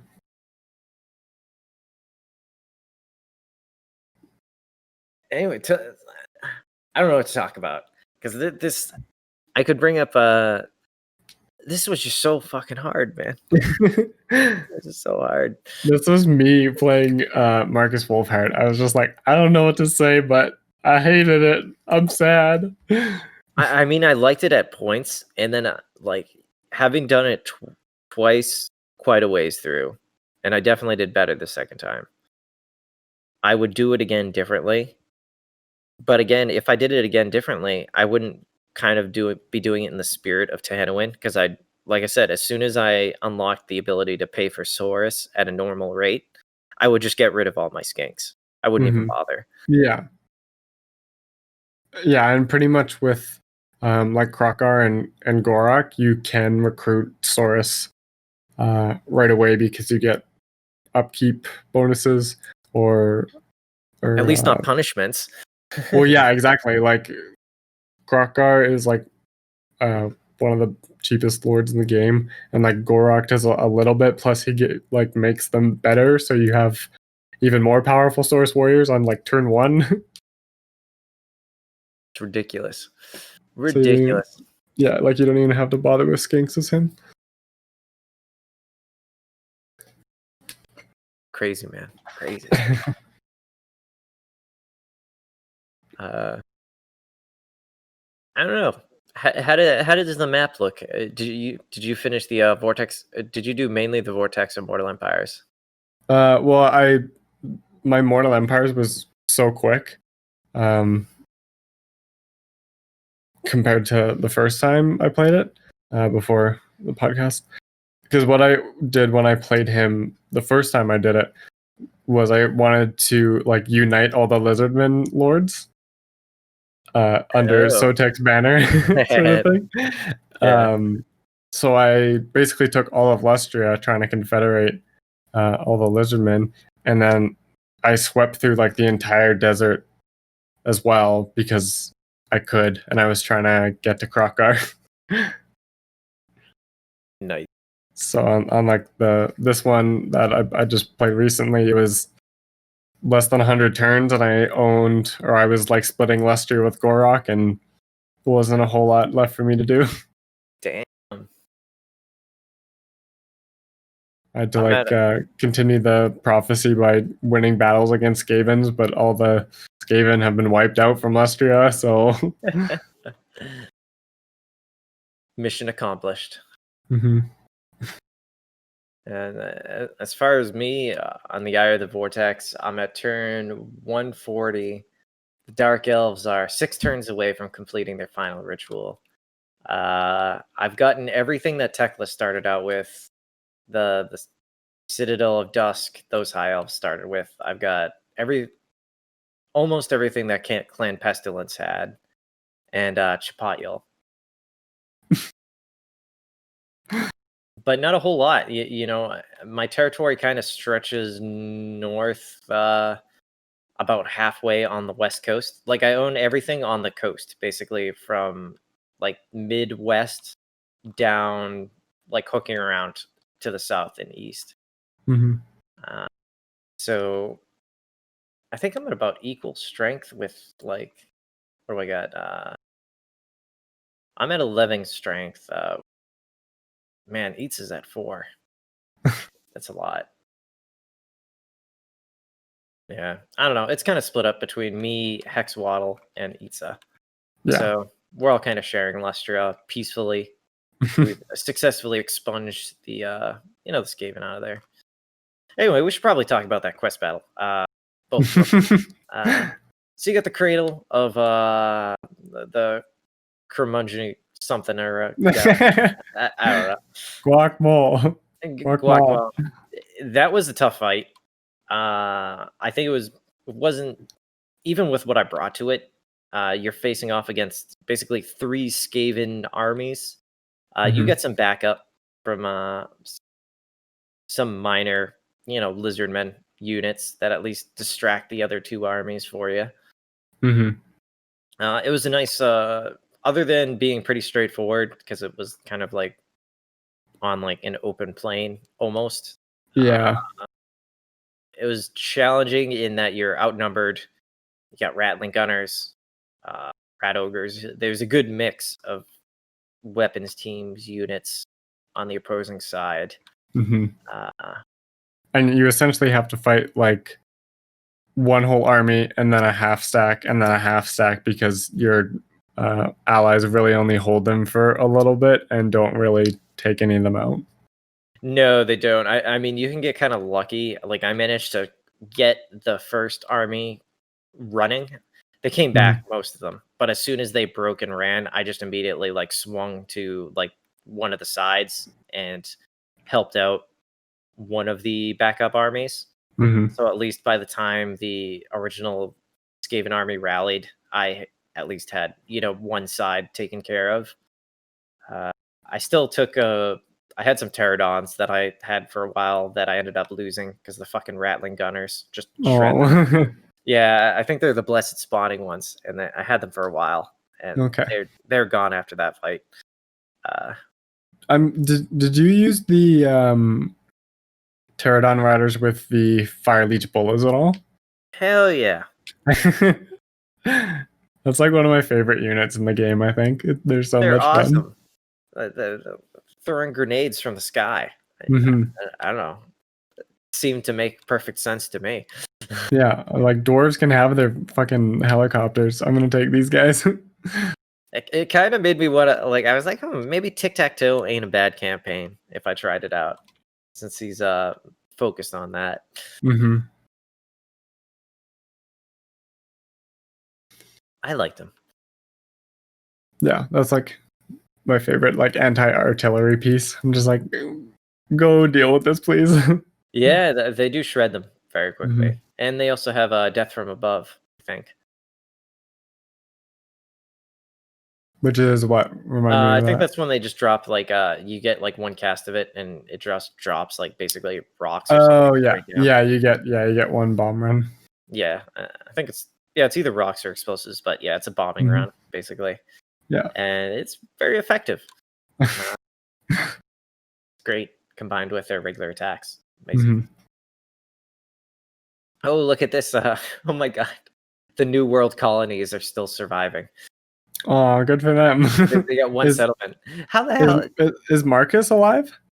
No, Marcus is gone. I don't know Okay. what turn he disappeared, but he's Huh. been gone for a while. Because sometimes Hexawaddle is like friends with the New World colonies. No, they're actually just they're at war. They're surrounded by Lustria, and they're not at war with Lustria for some reason, even though Oh, they could okay. easily take them. Hmm. Yeah, I don't know why no one's taking them out. Maybe they just forgot they were there. Yeah, I guess. Strange. It's probably not too aggressive. Yeah. But I can't even remember. Did we even get anything for completing that quest battle for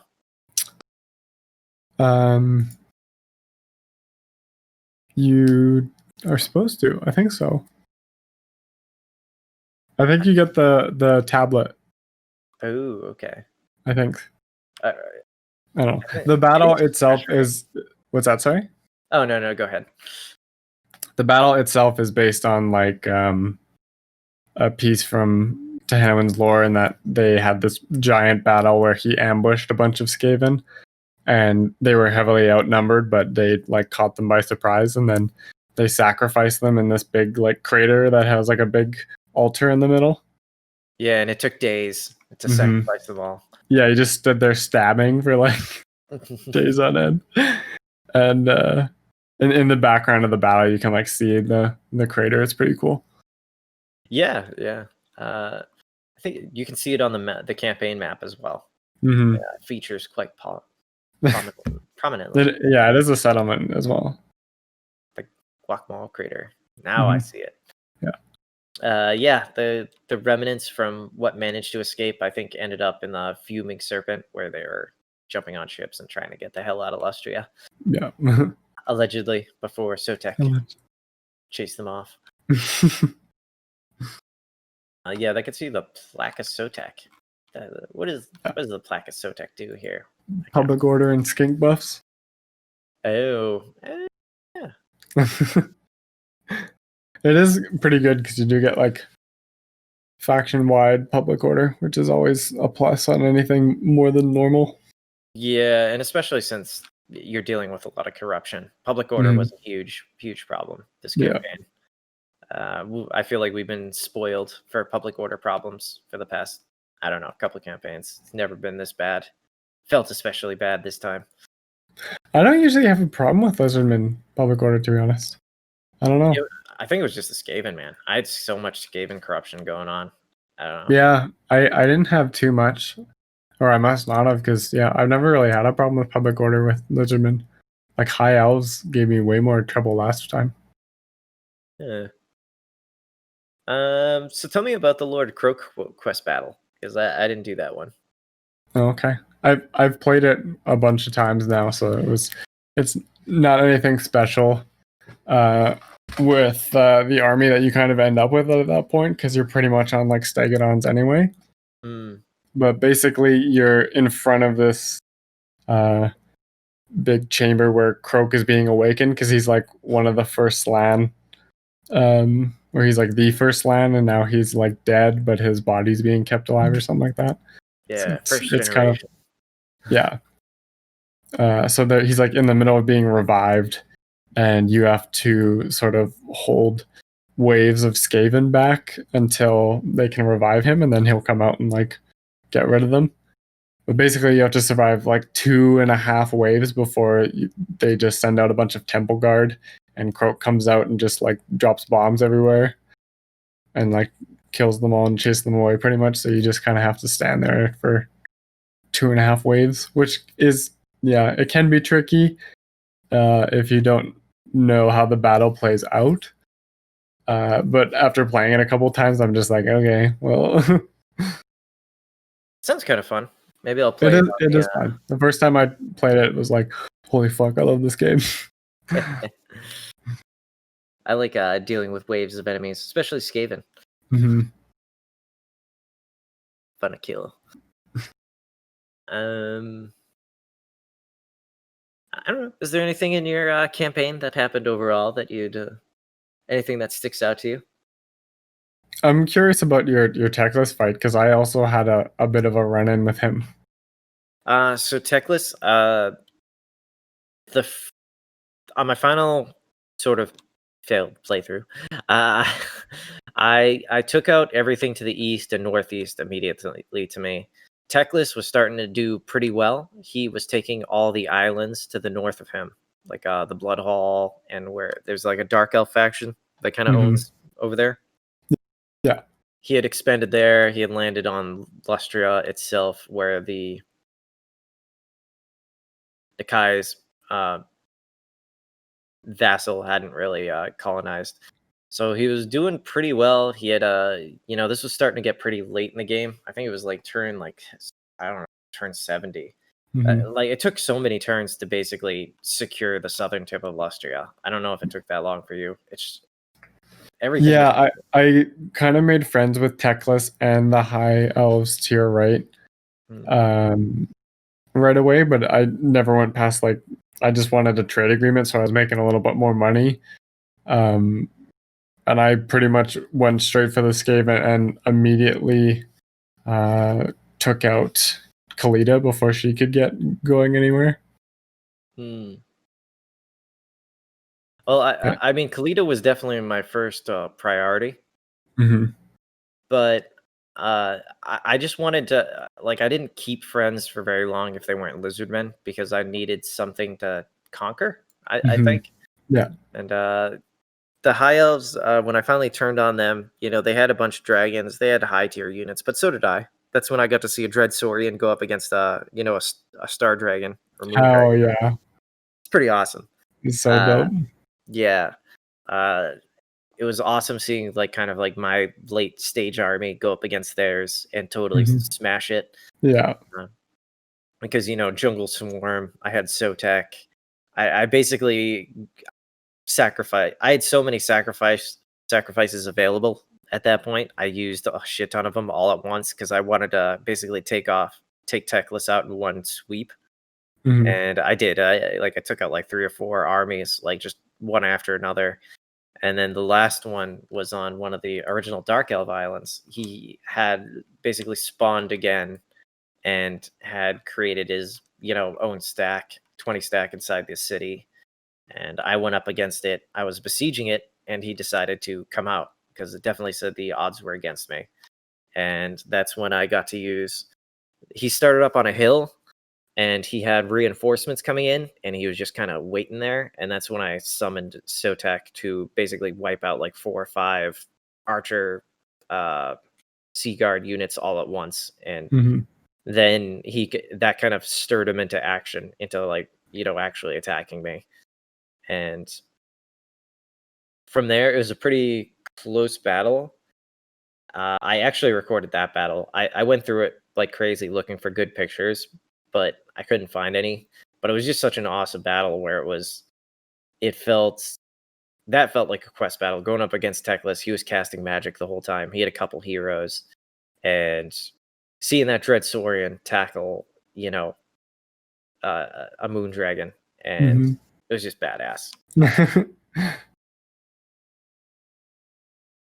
I mean, really, my favorite battle I had was when I had a Beastmen army just spawn on top of my that only settlement that generates plaques that's nearby. Oh, nice. Yeah. And all I had was like a tier 2 garrison, so I hired a ancient Croxigor and 3 units of chameleon blessed spawning skinks, and it was such an awesome fight. And of course, I immediately hit I forgot to hit the record button at the end of it. I was just so happy it was over, but it was an awesome fight against the Beastmen where those chameleon skinks were pulling more than their own weight. They were just like dragging the other units around with them, and that was really badass because I was like not happy about that. Was a big problem in my first playthrough where I was constantly losing settlements. Like I would have to lose them, then take them back again, lose them and take them back again. And I hate doing that. I hate playing that ping pong. Were you just going through the rituals as they became available as well? Not always. I try not to wait around forever. If I see that I have once I have at least 2 armies out in relatively good spots, like you can see which cities are going to be the ritual cities before you start it. So I kind of arrange my armies to protect both flanks. And then I usually, if I can do that, then I'll start the ritual just to get it out of the way and get the reward. Just because I don't like waiting forever on it. Yeah, this is like the only campaign where I held off because usually I just try and keep up with it because it's more interesting that way. But this one, I didn't even worry about it until I was like relatively built up and wasn't fighting any major wars because I just couldn't handle any more than I was already dealing with. No, I can see that. It's a tough situation you're in. I mean, you said Clan Pestilence did a hell of a lot better for you, but even still, wiping out the Dread Fleet and dealing with the high elves of the Citadel of Dusk, they just kept like balancing each other out where nobody would get the upper hand. So it was like finally I just had to pick a side and finish it because I just wanted to own Lustria. I didn't want the high elves in there anymore. And maybe I was causing my own problems, but I was sure they were going to betray me sooner or later. So I was like, let's just get rid of them.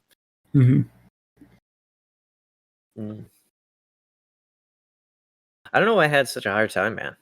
I mean, I'm going to say it's because it was my first time playing as the Lizardmen. And I said, I fell in love with their roster. Except for the skinks. That's all I got to say. Yeah, like, I'm sure the only skink units you'll ever recruit again are like skink javelins, because that's all you need in the early game. But I don't know. Maybe this is the best one for the first Lizardman playthrough, or it's the worst one, because it kind of introduces you to a new side of the roster. But now you probably won't ever try those guys again. No, I don't think so.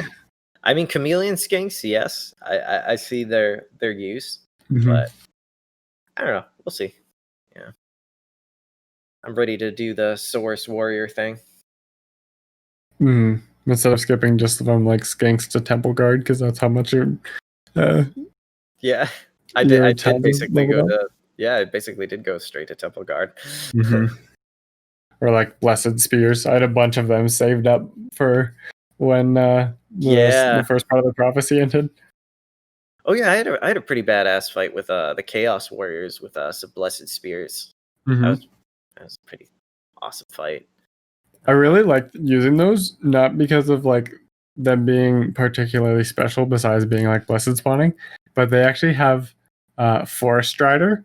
so it kind of changed the way I played with them. Like I try to lure them into like any of the jungle areas where I just fight out in the open. So it was kind of interesting that I was like, ooh, let's like try and pull them over here because then I get a bonus. I never even thought about that. I mean, I think when I was using them, I was mainly like defending a city, so I didn't have that opportunity. But that's pretty cool. I got to keep that in mind. I definitely like when we were playing as the Vampire Coast. I definitely kept in mind like bodies of water and tried to use that to my advantage a lot. So, well, and that's something you can do in the early game for this campaign as well. I didn't get a lot of maps that had water on it. Really? Yeah, it's not usually the same as like the pirate maps where it's like a lot of water. It's like puddles and like a big pond in the middle of the map. Yeah, like this. Yeah, with this one, there's like certain areas where you have to either take advantage of it or not because it's a smaller area. Like a little creek or something. Yeah, like there's like puddles like on some of the maps. That's about it. Yeah, it's like it's not worth orientating my whole army around it when there's better spots elsewhere. Yeah. Who knows? Yeah. So yeah. That's that was my experience, man. I don't know. I'm glad you liked the Lizardmen, to be honest. I did. I really did. I see what there is to like about them, and I hope you can see where I'm coming from. With I don't know if you see it, but like the whole structure of the settlements, the types of buildings you use, and on top of that, the different types of just overall battle strategy that you have to involve with the monstrous units. Like it's not obvious the benefits of a Bastillodon over a Stegodon or a Carnosaur. It's like not at all obvious. I don't think. I mean, unless you're like comparing stats directly. Yeah, but even still, stats aren't everything. I mean, some units outperform. Like the skinks with javelins perform well above their their weight when you've got them in the right situation where they can get all their javelins off, and auto resolve obviously hates them. Yeah, when I'd still get like decisive victory after decisive victory, for a while, and it was still like the AI must have been like, how is this possible? Yeah, I was just thinking of like Snicket's animations doing way better than they should be. Yeah.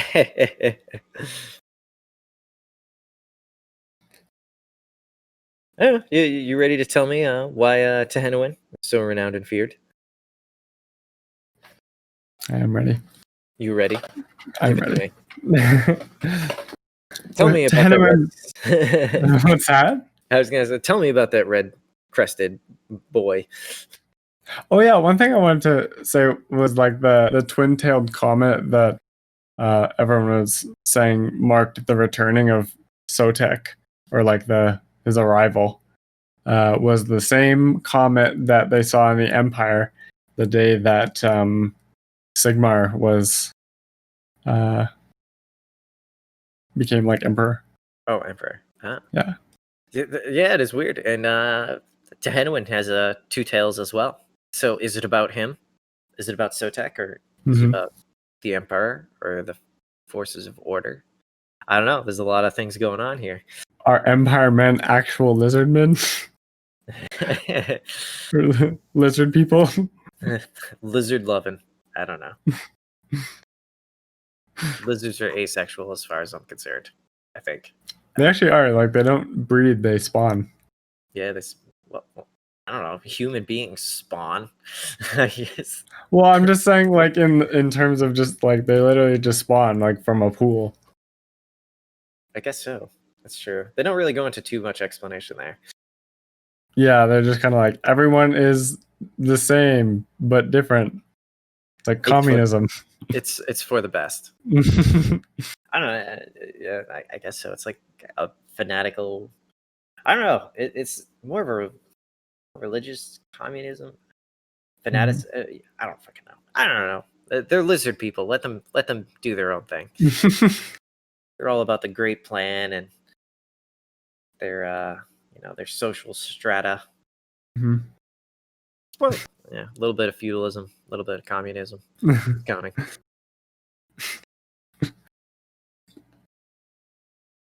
Anyway, I would say this guy is pretty fucking feared because he sacrifices skavens by the millions and has a literal carpet of snakes flowing around him. Mhm. And yeah, I don't know. That seems pretty badass to me. Trying to bring back an ancient snake god. Mhm. He's like the bad guy in a mummy film. Yeah, he is. And the god he's summoning is going to devour another god. So Yeah, that's he pretty is. dope. He's like a bad guy from the Mummy movie. I guess if you plopped Tehenhauin in the Southlands and had him deal with, I don't know, the Southern Empires encroaching or something in there, maybe it Mhm. could work. I don't know. It is kind of nice to like. I like kind of like role playing when I'm playing Tehenhauin as like just trying to rid Lustria of literally anyone that isn't lizardman.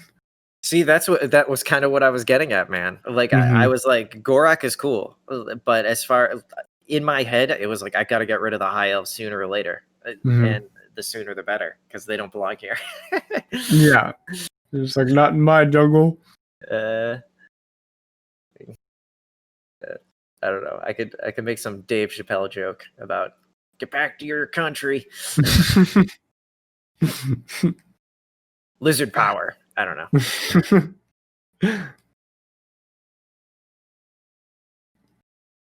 As the great plan demands. Yeah. Yeah, but how about recommend as far as recommending this campaign? What would you say about recommending this campaign? Like, what would you preface it with, or how would you describe it? I'd say like it seems to me that Tehenhauin isn't usually the like people's first, and I don't know, maybe it should or maybe it shouldn't be, but I would just say that it definitely is a different play style compared to pretty much every other Lizardman legendary lord except for Tic Tac Toe. In that you're not using the like skinks. I guess it's a different thing than Tic Tac Toe anyway. I don't even think he gets punished for the Saurus warriors like Tehenhauin No, does. he doesn't. No, yeah, exactly. Yeah. But yeah, if you've played Lizardman before and want to try like something new with them or like try a different play style, he's a good bet. Or if you just want to sort of like work your way from the ground up on Lizardman and try everything, Tehenhauin's a good first try. I like how you put that because from the perspective of me, wait, this is the first kind of full-ish campaign of Lizardmen I've done. You're starting at the bottom with skinks, but it seemed to me the whole time I was playing like this is obviously a curveball they threw at people who were familiar with the Lizardmen who had been playing it for, possibly since the game had come out. Because everything about it seemed, backwards in the sense that skinks are supposed to be more of a support unit and not your like backbone of your military. Yeah. You know what? It's like Marcus Wolfhart like that. Oh yeah. With his huntsman and at least they had some distance on them. Yeah, exactly. No, it's definitely like Marcus Wolfhart. I'm searching for the words, but you're at a much disadvantage. I mean, for God's sakes, you got to destroy the first building in your settlement, like because it's useless to you. Like that's just like a slap in the face from CA. They're like, "Hey, we made this really hard in the beginning. There's an enemy that you can't defeat for like several turns at best, and you have enemies on all sides. Hopefully, your friends survive long enough that you get a trade agreement. Oh, and also, we built the wrong building." We built with the wrong building game. Nobody caught that. It's been what patch are we on now? Can somebody fix this? I want the nuts and bolts to include Tehenhauin start building. I'm gonna start a letter writing campaign. Like, Yeah. I want somebody fired. I would recommend this campaign to. I would probably more lean towards somebody who's played the Lizardmen before, because I got to tell you, this is a hell of a campaign to figure out the Lizardmen on. Yeah. I got my ass whooped I don't know, several times before I even landed on something that still wasn't successful. I felt like I was always banging my head up against the wall constantly. Mm-hmm. Nagaron pulled so far ahead of me in the ritual. It's not even possible to catch up at this point. The resource sites that you need for the plaques are so far away from you that other factions are going to get to them first. And if there's somebody like Gorok, you don't want to start a fight with them. Mm-hmm. So, but there's definitely a charm to it in the sense that there's a hell of a lot of challenge here. And the sacrifice mechanic gives you access to a lot of interesting things that makes Tehenhauin viable in the Skink army, at least possible. And I don't know, gathering sacrifices for the snake god is kind of fun because there's, like I said, there's a lot of things you can do with it. And so there's usually, if you've got enough sacrifices, you can win in almost any situation. Combine that with the rights, like the Rite of Sotek, getting 50% ambush success chance. I definitely use that. I've never used a right so often, like Archer said earlier. The Rite of Sotek, I was just popping off almost every time when I had a chance because armies were constantly testing my borders. Yeah, and the missile strength for skinks and helped out as well because all of my skinks threw javelins. I even got rid of the red crested skinks after a while because it was just like, why would I even have them when I could put beasts instead of them? You know? Yeah. That was the thing. Even the red crested skinks lost their viability to me, like after, Oh yeah. like very quickly. They do. Sad. Another thing that would be fixed by Sword and Board, Red Crescent Skinks. Yeah, let's get it. Come on, it can't be that hard. The animations are almost there. I mean, probably, I don't know. Probably are for the skink cohorts. Hey, you're damn right, man. What does somebody have to work one shift of overtime to make this happen? Come on. It's worth it. It's worth it, guys. It's worth it. Run some of those textures through Photoshop. Just change the tint a little bit. It'll be fine. It'll be fine. Yeah. Man, you got anything else for me for Tehenhauin? Is there anything else I forgot to cover? I don't think so. We got through my list. Yeah, it was very difficult. This was very difficult for me to cover because this was still very much a learning process for me. Yeah. So I hope I haven't disappointed anybody by my thoughts about it. It was just, I was just flying by the seat of my pants like the whole time and multiple restarts. And like I said, I have definitely found a love for the lizard people and I am very excited to come back to them. But I'm glad we got Tehenhauin out of the way. Kind of like I'm glad we got Marcus Wolfhard out of the way. Yeah. I know it's never going to be as hard as this. Unless they come out with like a new faction for the Lizardmen, which would be cool. I don't know what they do, but unless Nakai is a lot harder than I think. I think Nakai is the hardest, and Tehenhauin's the second hardest, but I could be wrong.